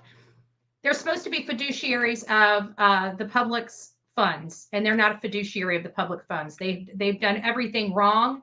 I know this because I deal with politics on a daily basis in my own community. Hell, I've helped fire 2 county commission boards in my Yeah. own community Yeah, he only because wanted to hear the bad. I do come in heavy handed, and when I see something, I say something. There's no ifs, ands, or Yeah. buts. I'm pretty black and white. That video, number one, shouldn't have been allowed, shouldn't have been brought in. And two, he went off of that, and he, based a lot of stuff on what he saw, but yet wouldn't let you explain anything to do about what you do in your channel. Like, briefly, he let you explain some, but he shut you down. He just said, all right, that's enough. I don't want to get into this. But yeah, he made his ruling pretty much around that video, in my opinion. Yeah, and the So video was chopped up, and still Mhm. never broke any laws. I was screaming in No. my camera to my audience. It's not like I was standing. The only time I saw somebody was when they followed me. I addressed them and it was over. And, Yep. and, and I even specifically said, I don't need violence. Right. No, I But can he didn't personally care. He didn't care. personally He say knows I that. don't do violence. And he knows I wasn't stalking them. He didn't care. He violated my rights. And you know what Right. I'm going to do? I'm going to make sure that his violation of my rights is going to be absolutely, you know, breaking news when we get through this process, because he can keep violating my rights. He can throw me in jail. It's not where I want to be, but he can do whatever the hell he wants. He has that power. But when I'm done, the fat lady will sing, and you ain't hearing me singing yet. But when you see that cigar in my mouth, Right. his career is going to be just about tarnished with his ruling and stuff like this. And I know everybody's like, "Oh, that's not a possibility." Well, we're at the very beginning of this, not the very end Yeah. of it. We have to ride the storm to get to the end, and in the end, you're gonna come out on top. You know. I mean, I he denied absolutely he believe denied that. you he denied you calling a witness. He denied. You know, I mean, he just shut you down. I mean, Well, and basically, we're committed to getting this out of the county if need be, and we're committed to taking this wherever it needs to go, because we are going to make history. yeah, And I'm here to make history when it comes to this type of garbage right here. I want to make sure it never happens to anybody else again. And yeah, whatever it costs is what it costs. We'll find a way. We have the ability to find a way. Right now, we're still trying to get through the appellate process, right, but I am 100% committed to making sure that this never happens to anybody again. And we have good precedent in Tennessee as well as in the United States. So this never happens again. And if it does, people have the ability, and this stuff here shouldn't have to be required to appeal. It should be right, automatic. And that's what I'm going to start pushing for. And anything and everything around this country is making sure some rulings are automatically appealed. right.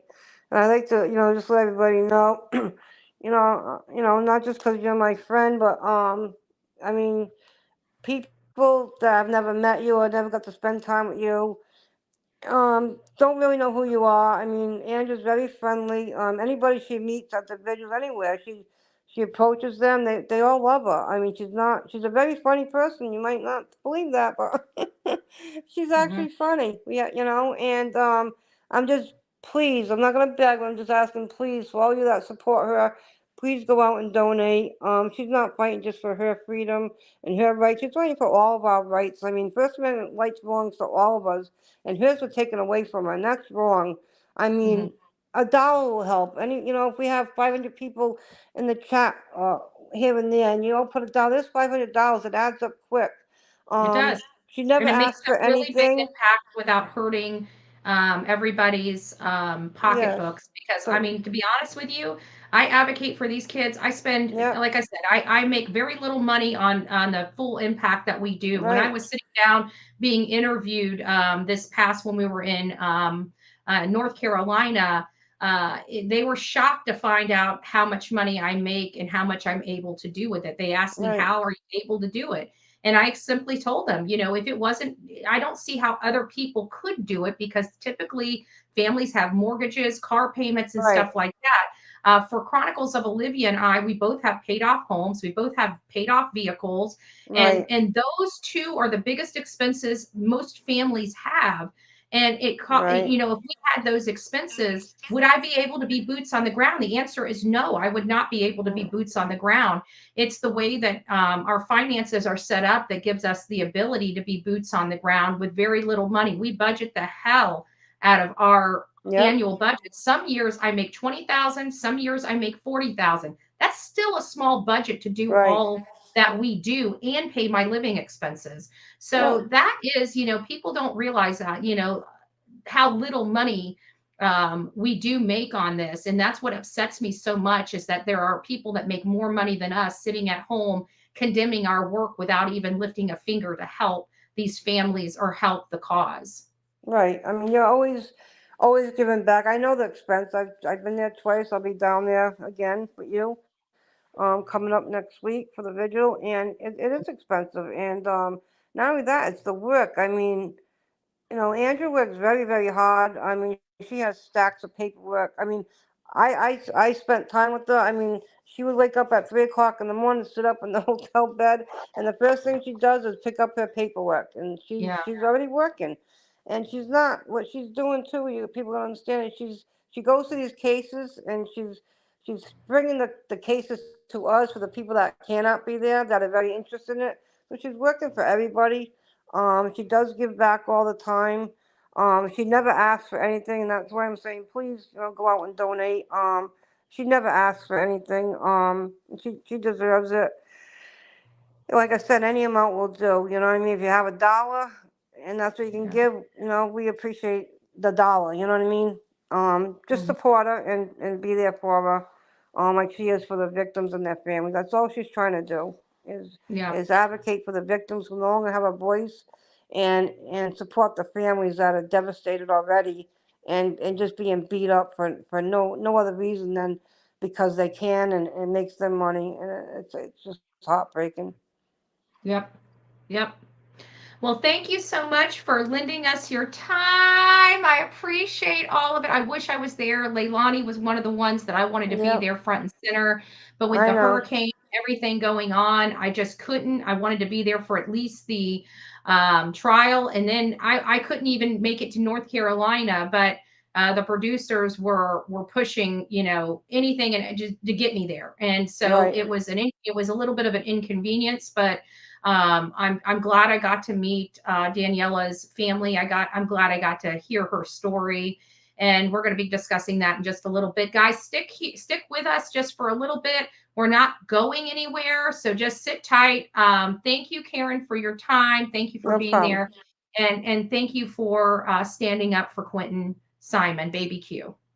Oh, I told you I'd be there to the end. I was there supporting both of us. Everybody knew who I was there with for. So, that's Well, what God matters bless the you. most. All right, I'll be seeing you soon too. So, All right, thank all you. Bye right, bye. take care. All right, guys. So that was the Leilani case. I wanted to go through just a little bit of information here because I think it's important. I got to add my screen if I can. Hold on a second. Leilani is a case that we were boots on the ground, found out a lot of information about this case. Hopefully it's on the right one. Hold on, I think I'm going to have to refresh. Give me just a second. Wow. There is oh, there it is. There's the video right there. I wanted you guys to see this.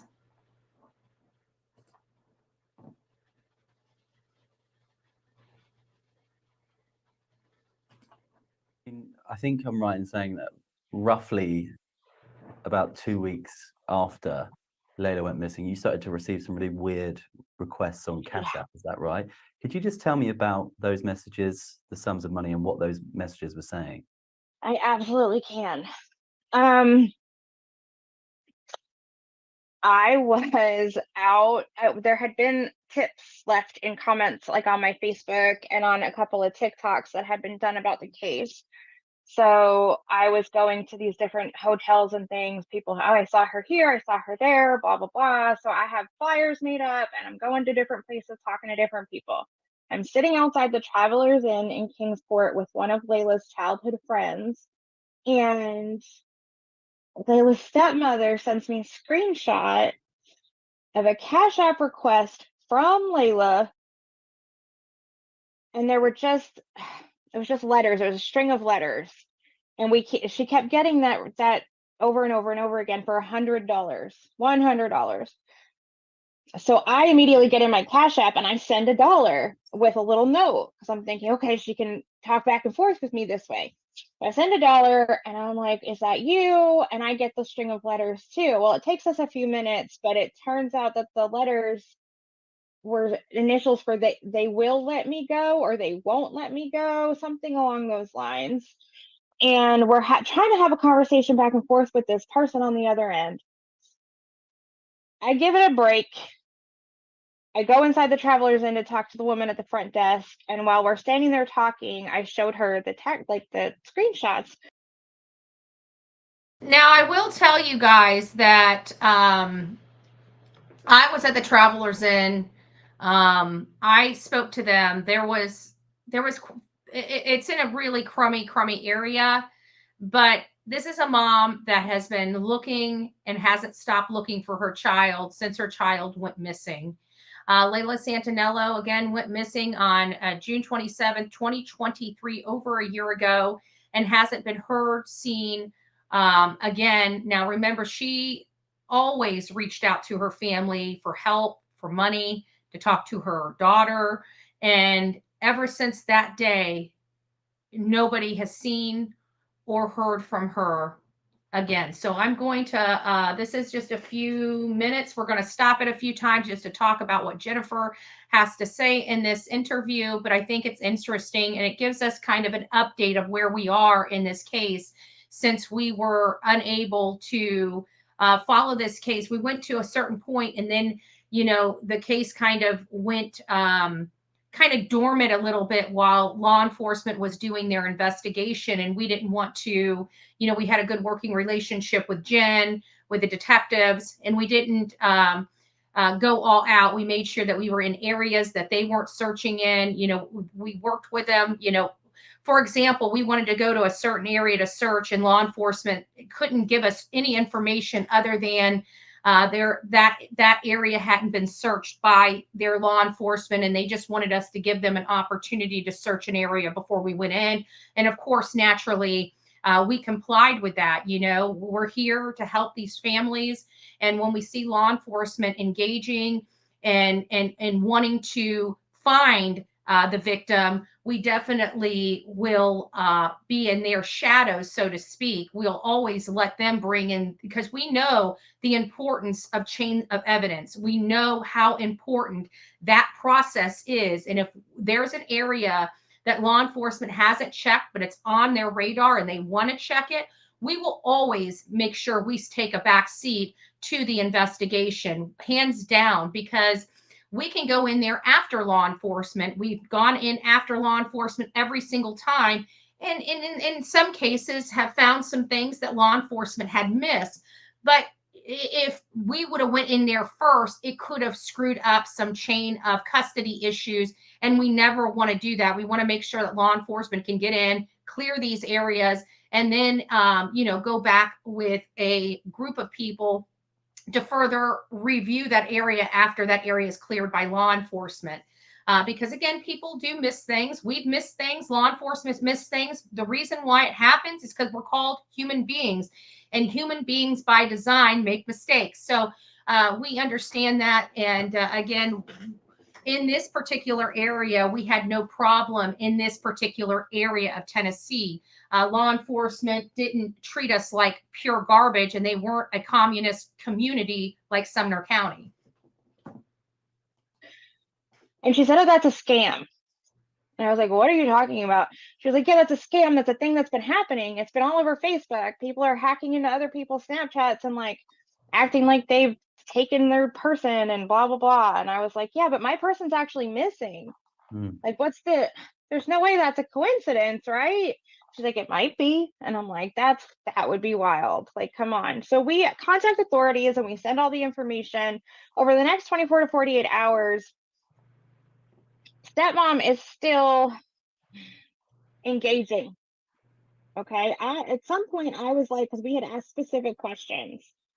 I'm not sure what's going on with the audio on this one, but it sounds like the audio is going in and out. So if you guys can't hear it very well, please consider turning up your volume. But don't turn it up too much, because then she comes in clear. It's really loud. Like, what's your brother's middle name? What's your baby brother's birthday? Like, specific questions that she would only know. And this person just ignored them. If I had gotten even one of those answers back, I might have taken it like, oh, okay, that's Layla, we need to do something.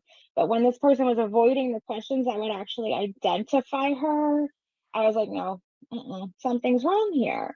But then periodically throughout the next several weeks, they kept coming in. The cash apps just kept on rolling in. And at first, even the authorities were like, oh, we're pretty sure it's a scam or a joke, or someone's had access to our account, blah, blah, blah, blah, blah. But then the request started to get more and more threatening. They were like being very detailed about the things that they were going to do. And I think we captured a lot of these details in some of the videos that we had done related to this case. We learned about this, a lot of information due to the investigation and the integrity of the investigation.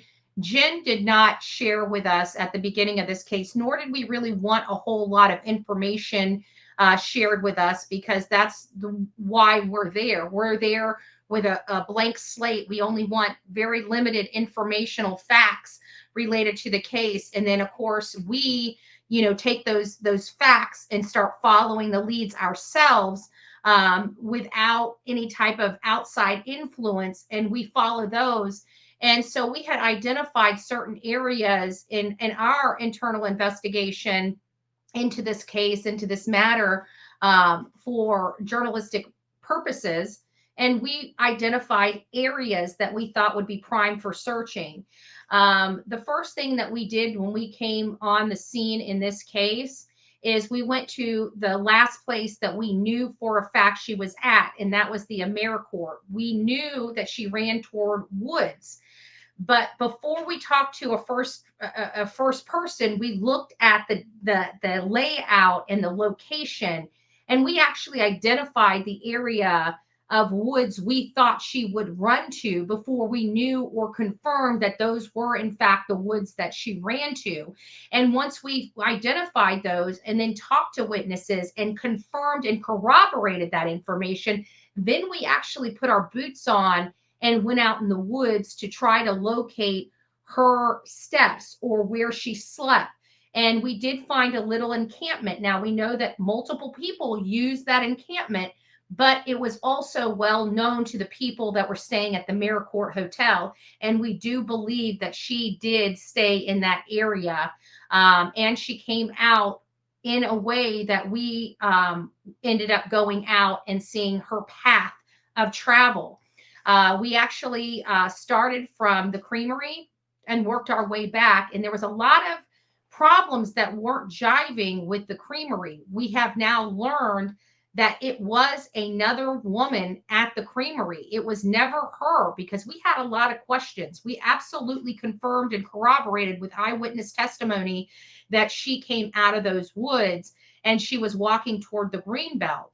But when we got to the creamery and they described this lady, it was described, I mean, it sounded like Layla point blank, but the height was different. The height was different on the for that lady, and that wasn't described to us, but was later confirmed and corroborated to have been another person.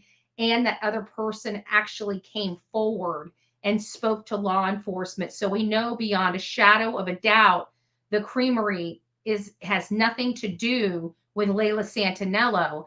And that it was the odd duck, to be honest with you. And we identified that being the odd duck. We did believe the information and the testimony from the person that gave it to us, which was the lady that was working inside the creamery.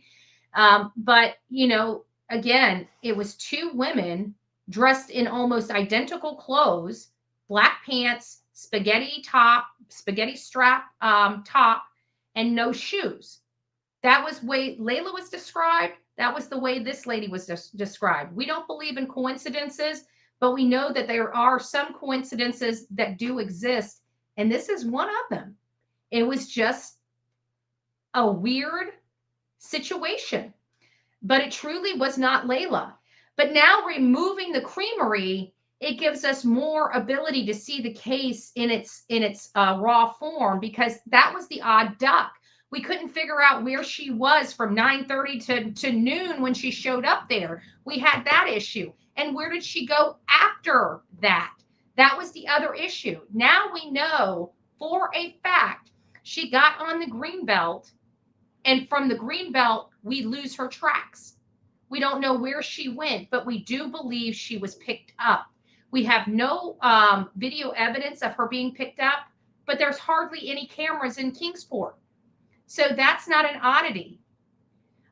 She didn't have a cell phone. So there's no way to really track her movements by normal methods that people are accustomed to today. But she has not been seen. It's unfortunate, but that's just the way it is. She has not been seen. She has not been heard from. She hasn't logged into her social media. She hasn't asked mommy and daddy for money. She hasn't, called terrified, needing help in another state. She just poof, disappeared. And we are in Tennessee, which means until she's found, they may know what happened for all I know, but until she's found.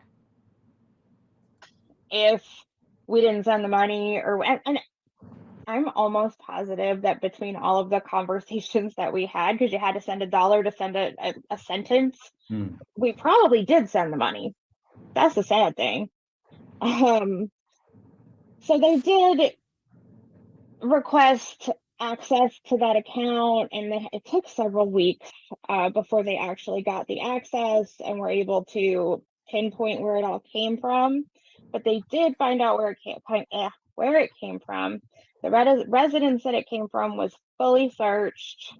She was not there. There was no sign that she ever was. It seemed to be a crime of opportunity. She had Layla at some point had logged into her Cash App account from someone else's phone and never closed it back out. And at some point, this person realized, oh, Layla's missing. I could make some money off of this.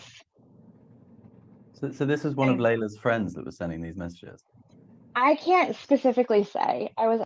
So I believe that it's possible that this was prior to Michael Thompson's arrest. Now it's public record. Michael Thompson, her boyfriend, was arrested for these requests for payment. He's been charged with, I can't remember exactly what he's been charged with, but I know one of the charges is extortion. He's still in jail right now. So I feel more comfortable saying who it is now that he's been arrested and charged with this. I think that this was kind of a unknown at the time. Like, we had a feeling who was responsible, but we didn't know for a fact because we didn't have like IP, all the stuff law enforcement had. But we had our theories and our speculation based upon facts that it was most likely her boyfriend. And of course, her mom's not wanting to address it at this interview. But again, since this interview, Michael Thompson has been arrested and charged and is currently in jail for this situation. So according to law enforcement, now he's innocent until being proven guilty in a court of law, but he has been accused and he has been arrested on those accusations.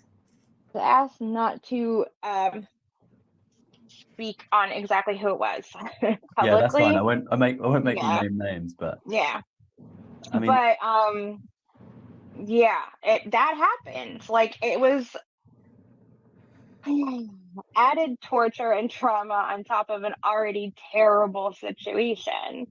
As of right now, there's no reason to believe that the person that did it had anything to do with her disappearance. It just seems like it was somebody who thought they could have a little come up on our expense. I mean, that's just, sickening. Yeah. So there we have it for her. Now, I'm just going to move this tab on over, and then we'll have just a quick discussion. So that is Layla Santinello. Let me show you a photo of her real quick. So if you guys, because in all fairness, she has not been found. She has not been deemed deceased. Okay. So there's always a possibility that she is out there in the world. She's out there in the world and she needs to be found. Hold on a second. This is not it. Rogersville review. I don't want to show that photo of her. I don't think that's necessary. Here's one of all of her. Let me see if I can get this one up. Why aren't these things posting right? I might have to just share this.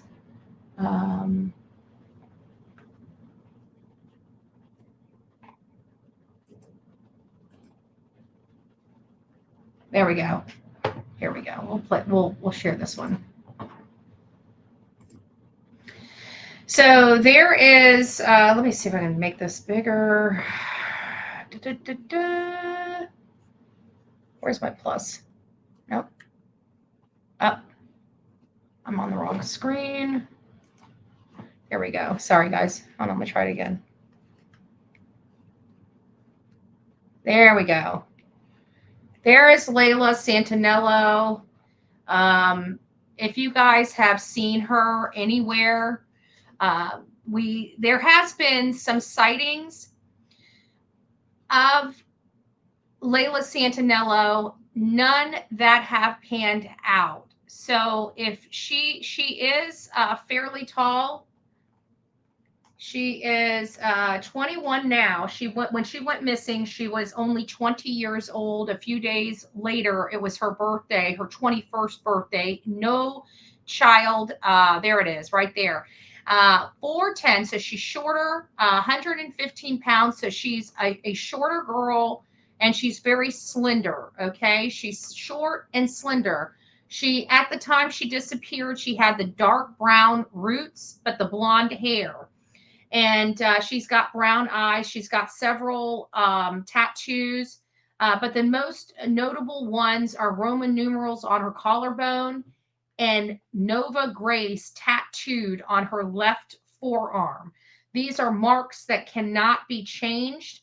And I would be looking, if you see this young lady here anywhere, check those arms if she has no shirt on and her arms are exposed. If you see anybody with the tattoo Nova Grace, then that could be her. Please call your local 911 and report her. She could be anywhere. The area that she was at, y'all, it's not the most uncommon thing for her to be trafficked, in all fairness. She could very well, let me put this back up here like that. Yeah, there we go. Now I'll do this one. She could very well have gotten with people that won't let her go. I mean, there is that possibility when it comes to this case. So I just wanted to put it out there. She's near and dear to me, this case right here, and I'll explain why.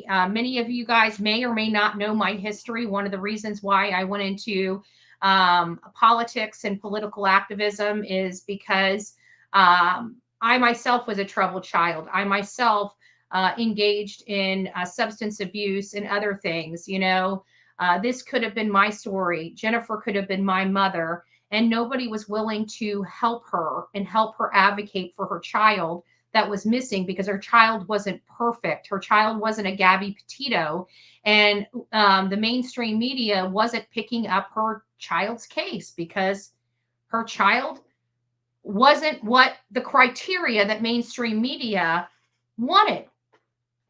We're not mainstream media. We're alternative media.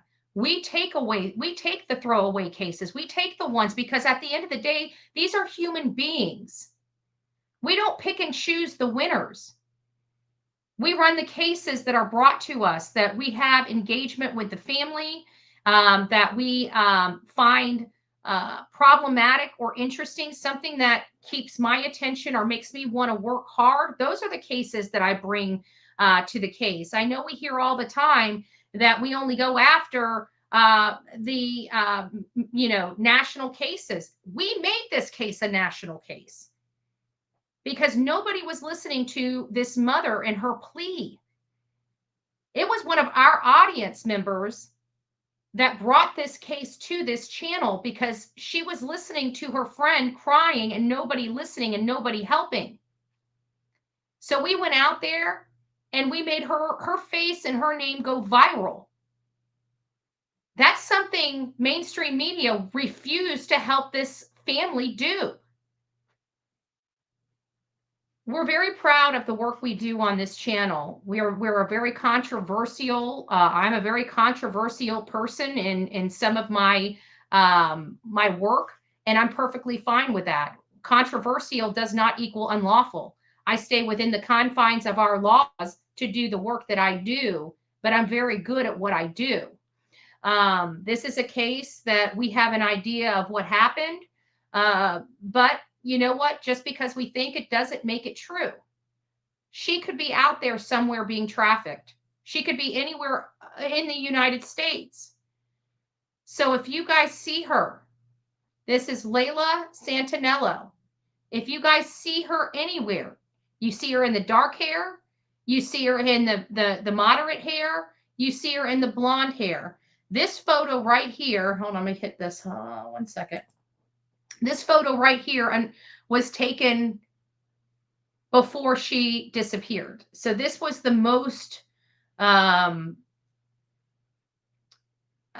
recent of the photos. The most recent of the photos. I had an opportunity to speak to some of her friends from the past, and they hardly even recognize her. This was not her. She was struggling. She was going down the wrong path. But just because she was going down the wrong path doesn't mean that she deserved not to be here or what could have happened to her.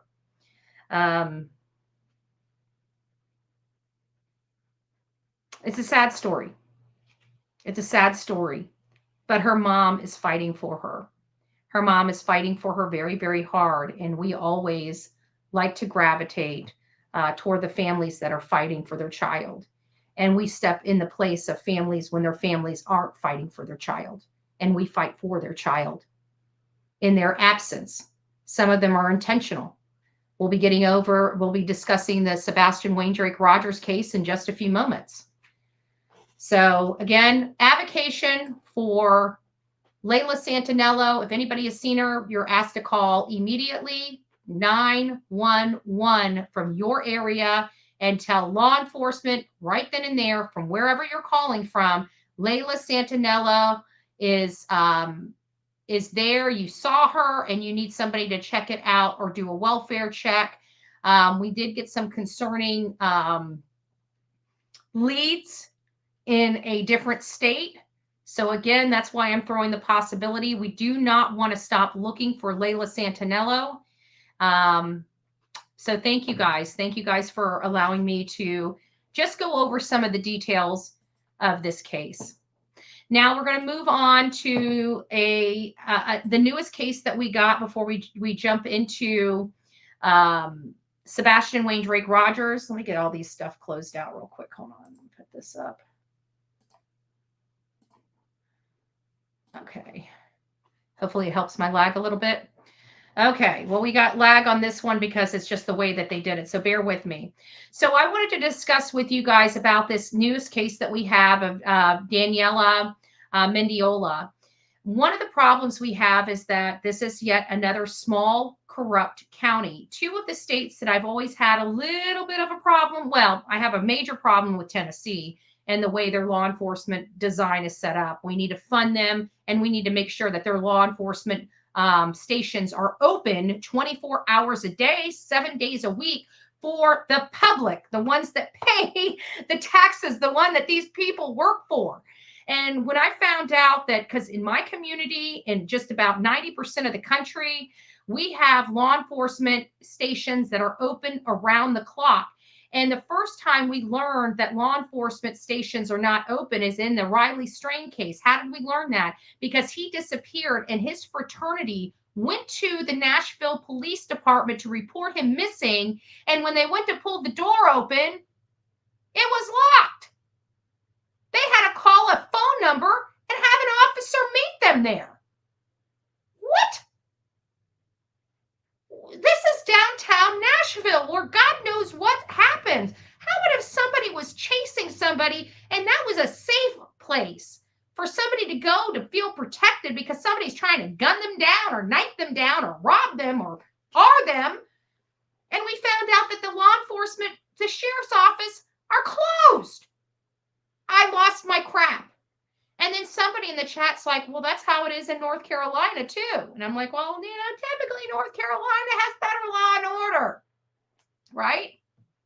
And then we have the Daniela Mendiola case, another small community, corrupt to its core,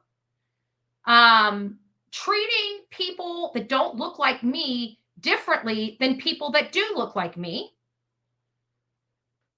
And I am disgusted because you guys know I sit on my pedestal all the time saying that, this whole racism thing is blown out of proportion. It's not as widespread as everybody's trying to make it believe, but there's still cases of it that we come across. And this is one of those cases where it is literally, hold on.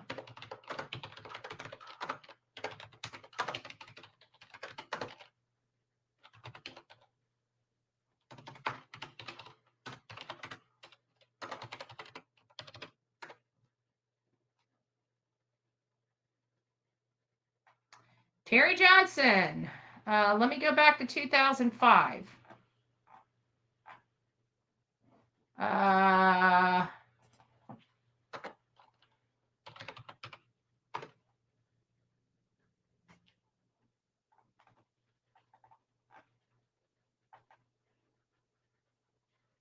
had those cases. Hold on, let me go to my email here and let me look up who sent me those. Here it is. Alamance Sheriff's Department. Let's read this.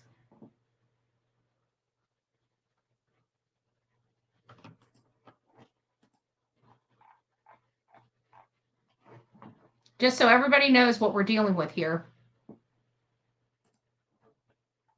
ACLU, Justice Department documents discriminatory practices by Alamance Sheriff's Office in latest court filing. Now, I want to remind you, this is 2014, but the 2005 case was really, really bad. I want you guys to understand what we are dealing with when we're dealing with this community.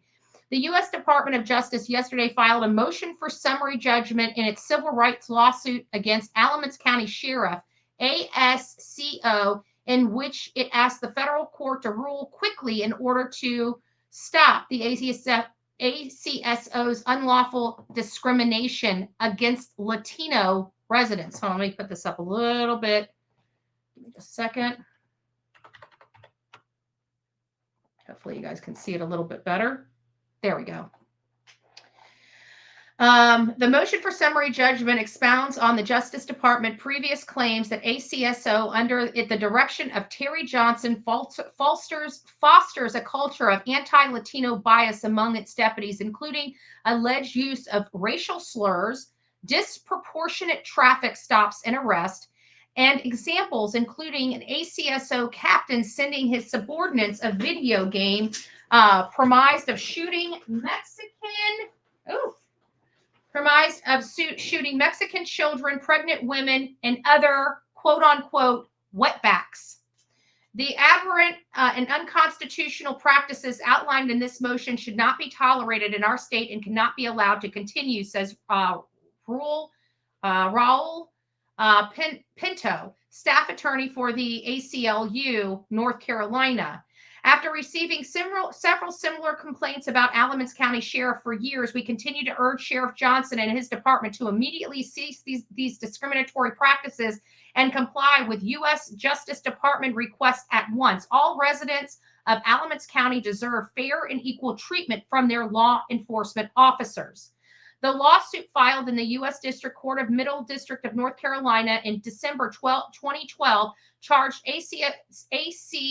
ACSO under direct direction of Sheriff Johnson intentionally discriminates against Latino persons in Alamance County by targeting Latinos for investigation, detention, and arrest, and conducting unreasonable seizure and other unlawful law enforcement actions in violation of the United States Constitution and federal law. So I want you guys to understand when I say this, we have evidence of these discriminatory practices, and we have a Latino, a Hispanic descent 17-year-old girl that appears law enforcement didn't care about her. They handed latex gloves and evidence bags to the family because they didn't want to collect the necessary evidence for this case. They intentionally are throwing this case for the prior Liberty County Sheriff's, our police chief's family member. It's disgusting. It is white versus brown in Alamance County. And if you have brown skin, you're treated differently. And that is going to be the stain on this county. And I'm going to happily make sure that we broadcast this very public and disgusting stain to the world. A human is a human. Period. This was a 17-year-old girl. She deserves every bit of justice. That man kicked a cell phone off the road before law enforcement got there. That's a metric in which can be that can help decide where she was, how fast he was going. He messed with evidence of a crime. He lied to law enforcement, saying she was in the middle of the road when you could clearly see where she was hit in a driveway because his car left the road over a lane into the grass. He left the scene and returned back into another car, and it took a protest before they realized, oh crap, we need to arrest this guy before this turns ugly. That is not how you seek justice. Law enforcement should be above that.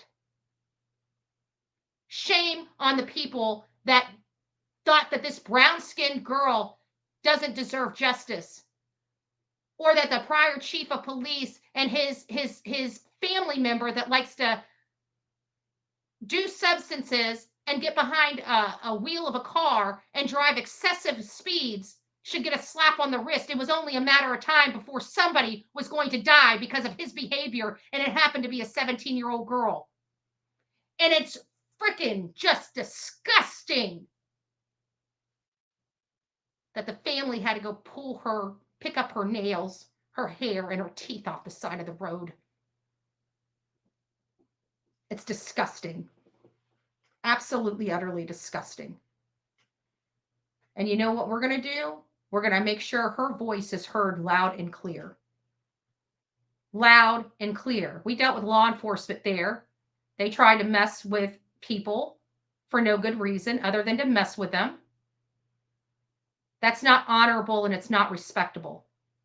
There needs to be a change in that county, just like there needs to be a change in Sumner County, communist Sumner County. So we're going to continue to raise our voice, but I wanted people to understand the true reality. And everybody, these little keyboard warriors that do the Google search, Alamance News, the ones that's been saying, oh, this isn't true, that isn't true, is part of the problem. That's why we have alternative media in there, making sure that the truth is heard by the public. Because if you're trusting your mainstream media, you're going to be screwed. They're lying to your face.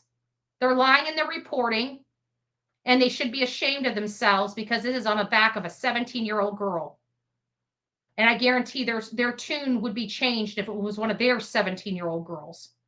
Just saying. We keep it real over here on the Bullhorn Betty channel. So that's our avocation, our passion, and my screaming to my audience. Communist people. What else? I think now we're going to get on with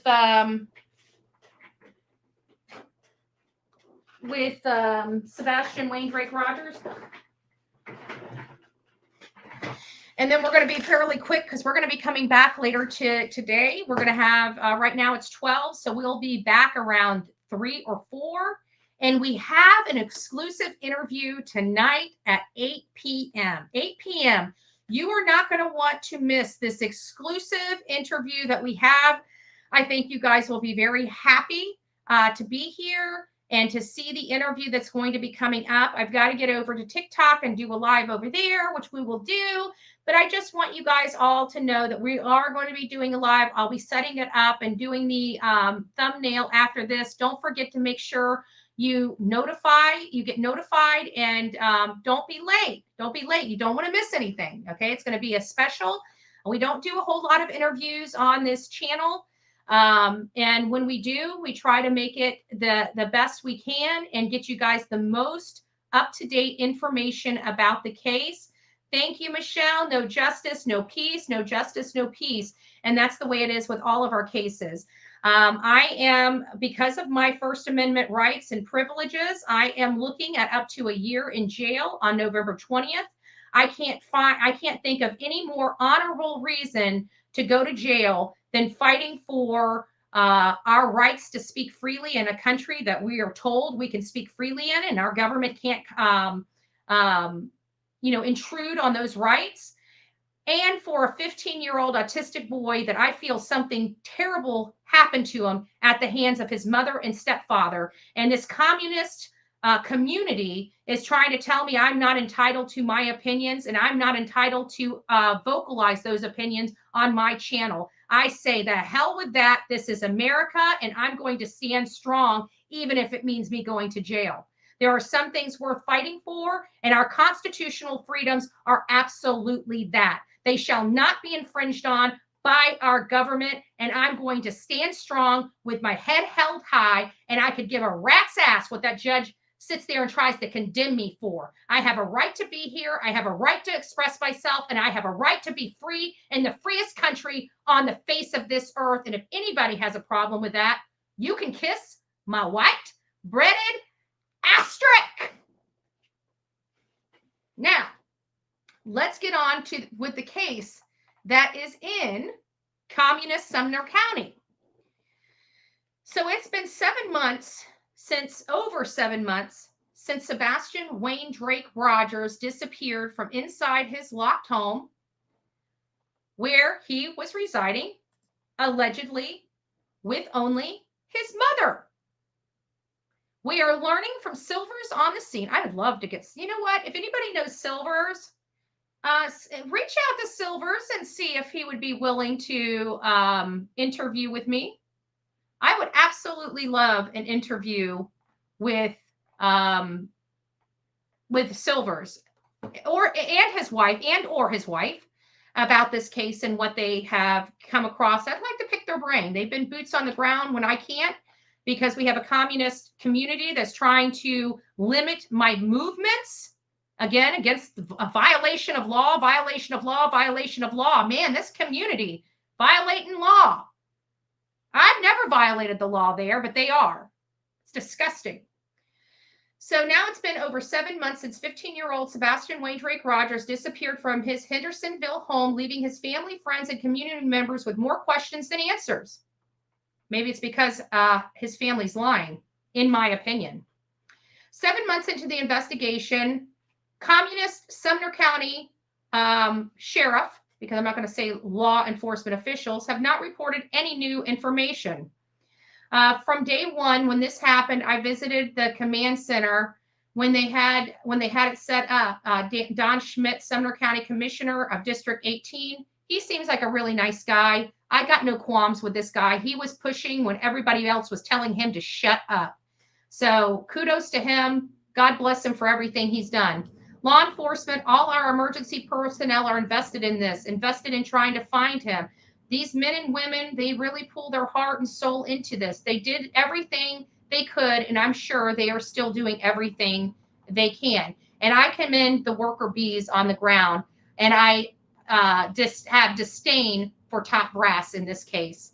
However, the teens remains at the center of an Amber Alert, with an FBI offering $50,000 reward for information, and our beloved Dwayne Chapman, Dog the Bounty Hunter. What a great man. What a great godly man. He has not only matched that, he's raised it. The new reward is $125,000 for information leading to the safe return of Sebastian Wayne Drake Rogers or the proper conviction of those, plural, responsible for his disappearance. The celebrity bounty hunter joins into the search efforts earlier in September and has one of the most recent developments. In an interview with Channel 2, Chapman called one of the most horrendous cases of a missing child he's ever worked on, adding he believes the increased reward money will help them find the answers they've been looking for. I'm just hoping for a positive outcome from this, Seth Rogers, Sebastian's biological father, told News 2, that he is alive and that he's healthy so I can bring him home. I can tell you that Seth wants nothing more than to bring his son home. He is absolutely lost without his son, which is a polar opposite to the mom and the stepfather. And damn the communist county that can't see the forest for the trees. Not my problem. But what they don't get to do is take my voice away because they want to be idiots. Early on in the investigation, the Tennessee Bureau of Investigation warned against spreading misinformation online. However, as the months have dragged on, the case has been at the center of social media controversy and rumors because the stepfather and the mother has paid disruptors on this case. The mom and stepfather has paid disruptors on the case. Fact find that. That is not misinformation. That is true, accurate, and correct fact. However, as months have dragged on, the case has been the center of social media controversy and rumors, with Seth stating that they're experienced online harassment and have only seen threats increase. And that's a true statement. They have kind of taken over the airways and created defamation campaigns against my clients, says Joseph Lesniak, who's representing Seth, Chapman's, and others, including Bullhorn Betty. Instead of keeping their eyes on the real important things here, which is finding this young man. Seth has continued actively searching for his son since he went missing on February 26th, when his mom and stepfather sat on their ass with their thumbs up it, and still said he has not given up hope despite this situation being one long nightmare. Searches have stretched as far as western Tennessee. Many community members have also continued to aid in the search by putting up flyers. Be careful putting up flyers. Communist Sumner County likes to arrest people that do that. If they put the flyers up without a smile.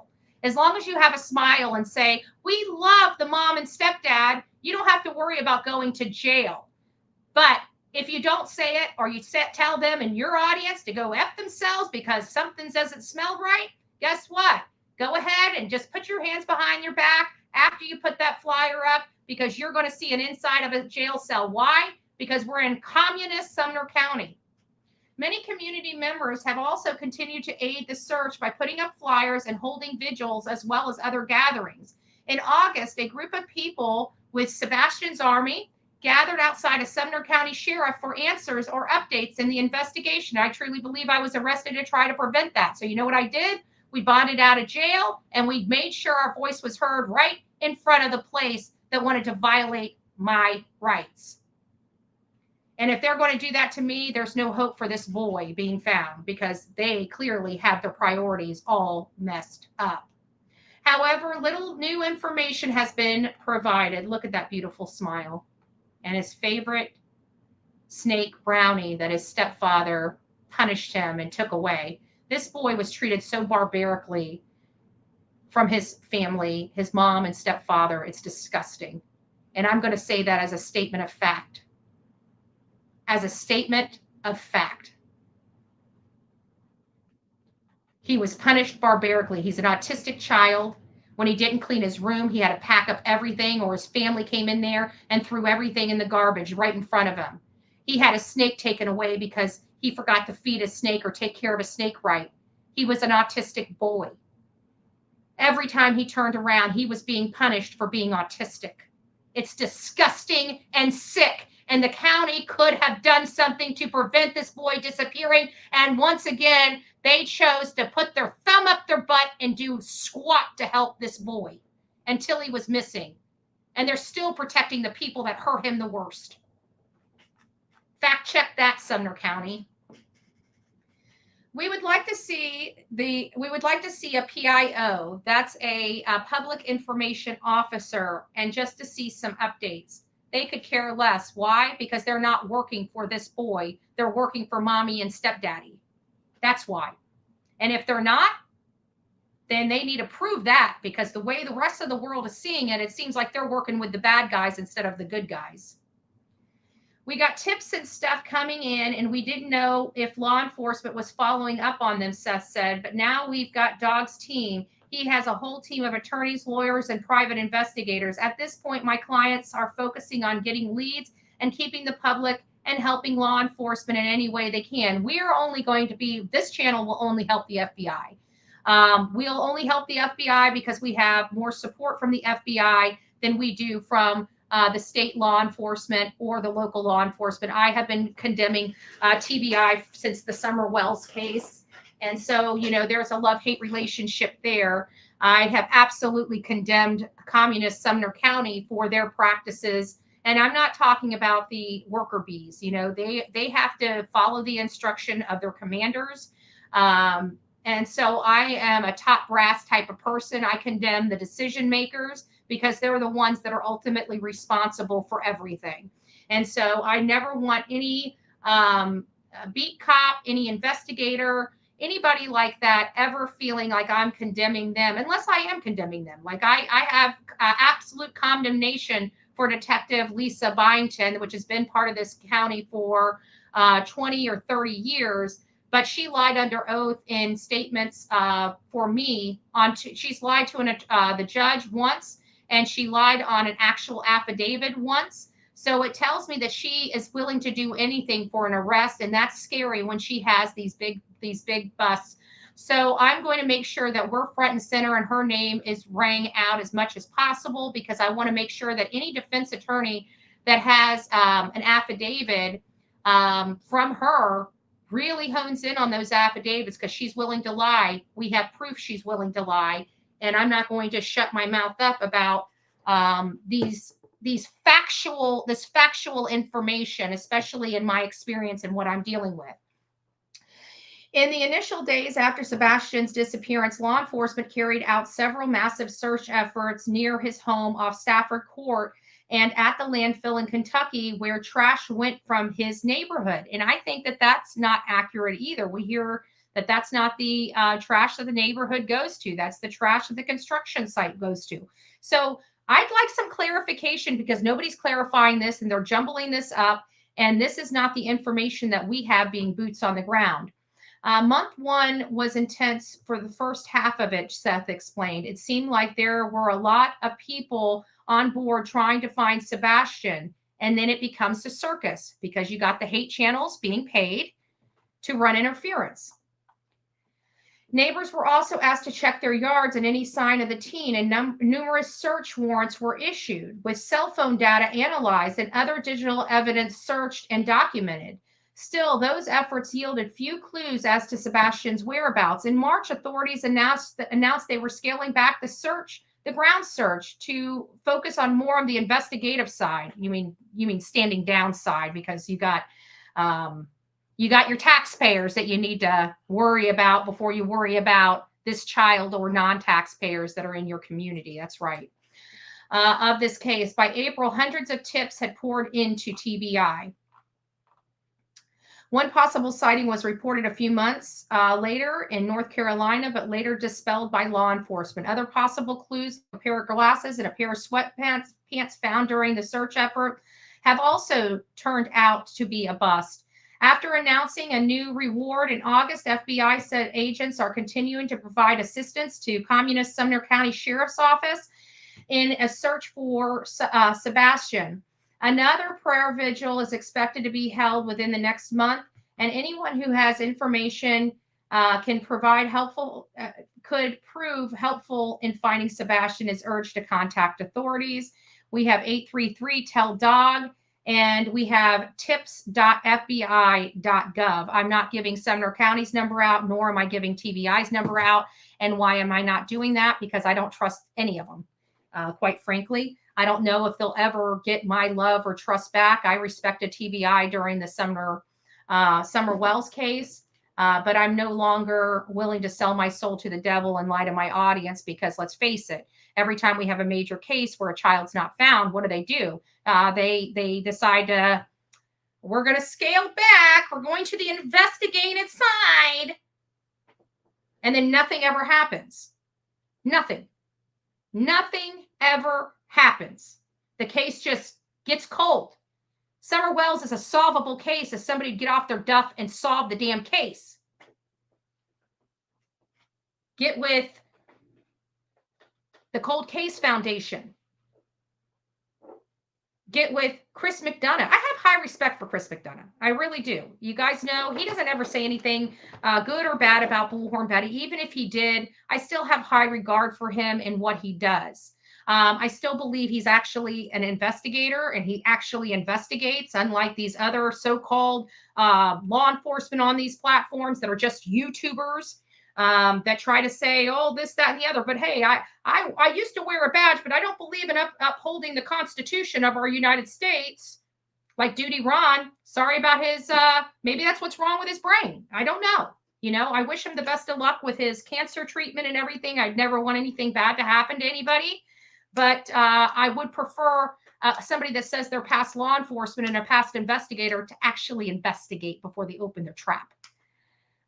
Cancer or no cancer, I'm pretty much a equal person, right? I'm an equal opportunity person. I treat you as you treat me. I don't really care about your pity party, right? I'm sorry. Motion set aside, I don't care about the pity party. Don't want anything bad to happen to him? Of course not. I wish him the best. I hope he, has some, stuff that can help him. I had a very good friend of mine that had brain cancer. And she fought. I remember we used to have little things around the community, fight like Denise. She was in remission, and then it came back. And we knew, everybody knew once it came back, she wasn't going to have that was said at the very beginning. If it comes back, it's much more difficult. Well, she had a young son and a loving husband. And so it came back, and she knew, so I do, I feel bad. Don't get me wrong, even in my disdain for his commentary and his lack of investigative work, especially when it comes to me. But I would never want anything bad happening to anybody. But it could explain why he's being a little more disgruntled than he usually is. He usually rises above.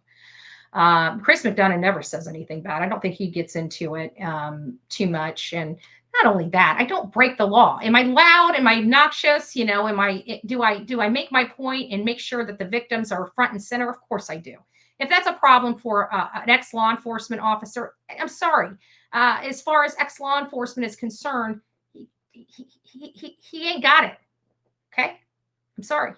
I know a lot of great law enforcement that actually like me, right? And they get it. They get it. And they support my freedoms, whether they agree with it or not.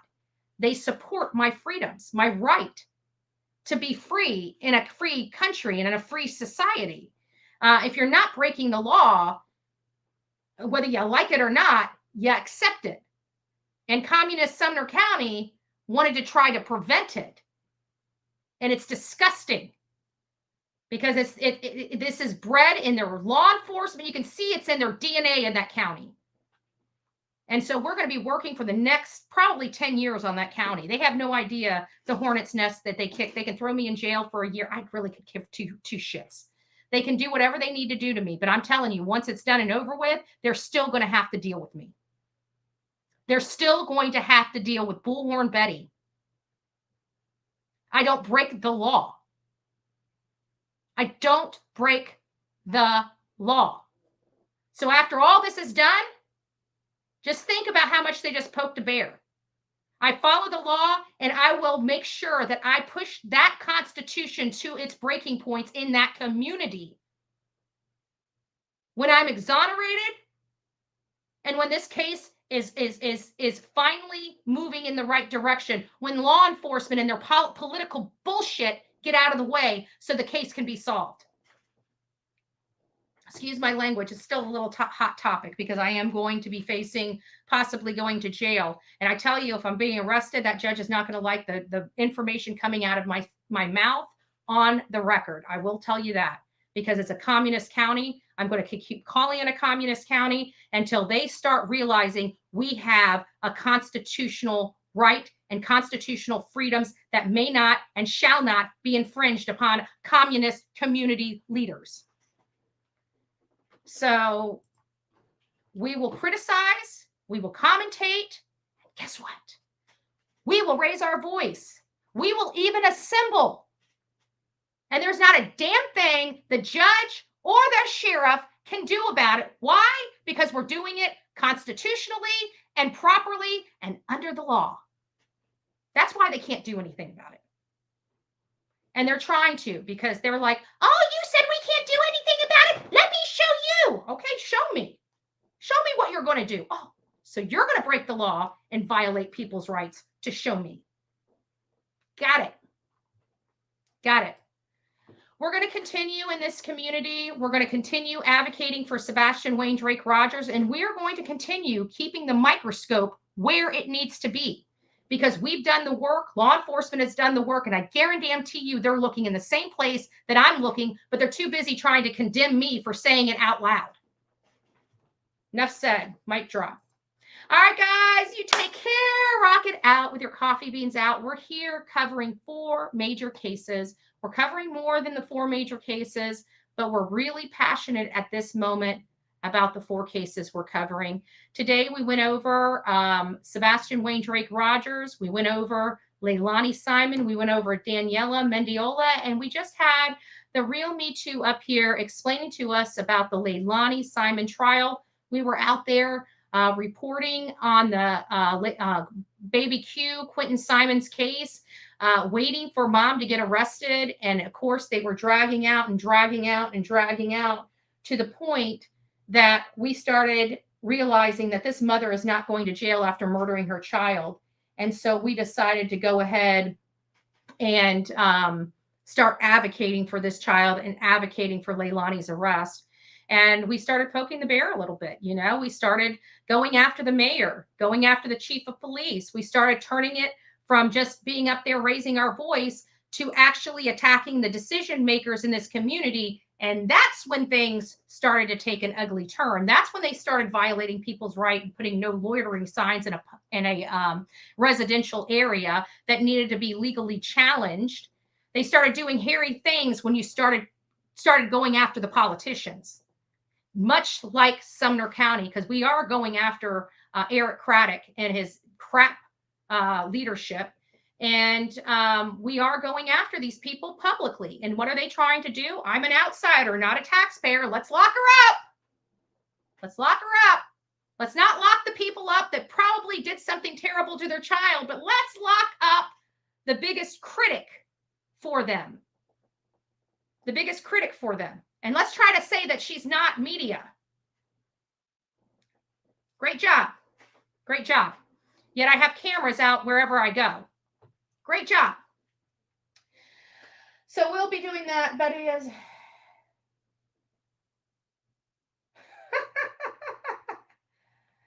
Oh, and this crackpot PI, this deceiver. I can't wait until we start getting into how this Yahoo got his PI license. We're going to be going after those too. I have a funny feeling, because he did some unscrupulous things to get that label. PI. We're coming for you, Bubba. We're coming for you. All right, guys. I love you. God bless. Rock it out with your coffee beans out. TGIF. Today is the first day of November. Is November going to be a Thanksgiving? We'll find out. A few days, about a week before Thanksgiving is. We'll see if Bullhorn Betty is going to be in jail being thankful for the corruption of this community. Communist Sumner County, here I come. I'll see you, baby. November 20th. God bless.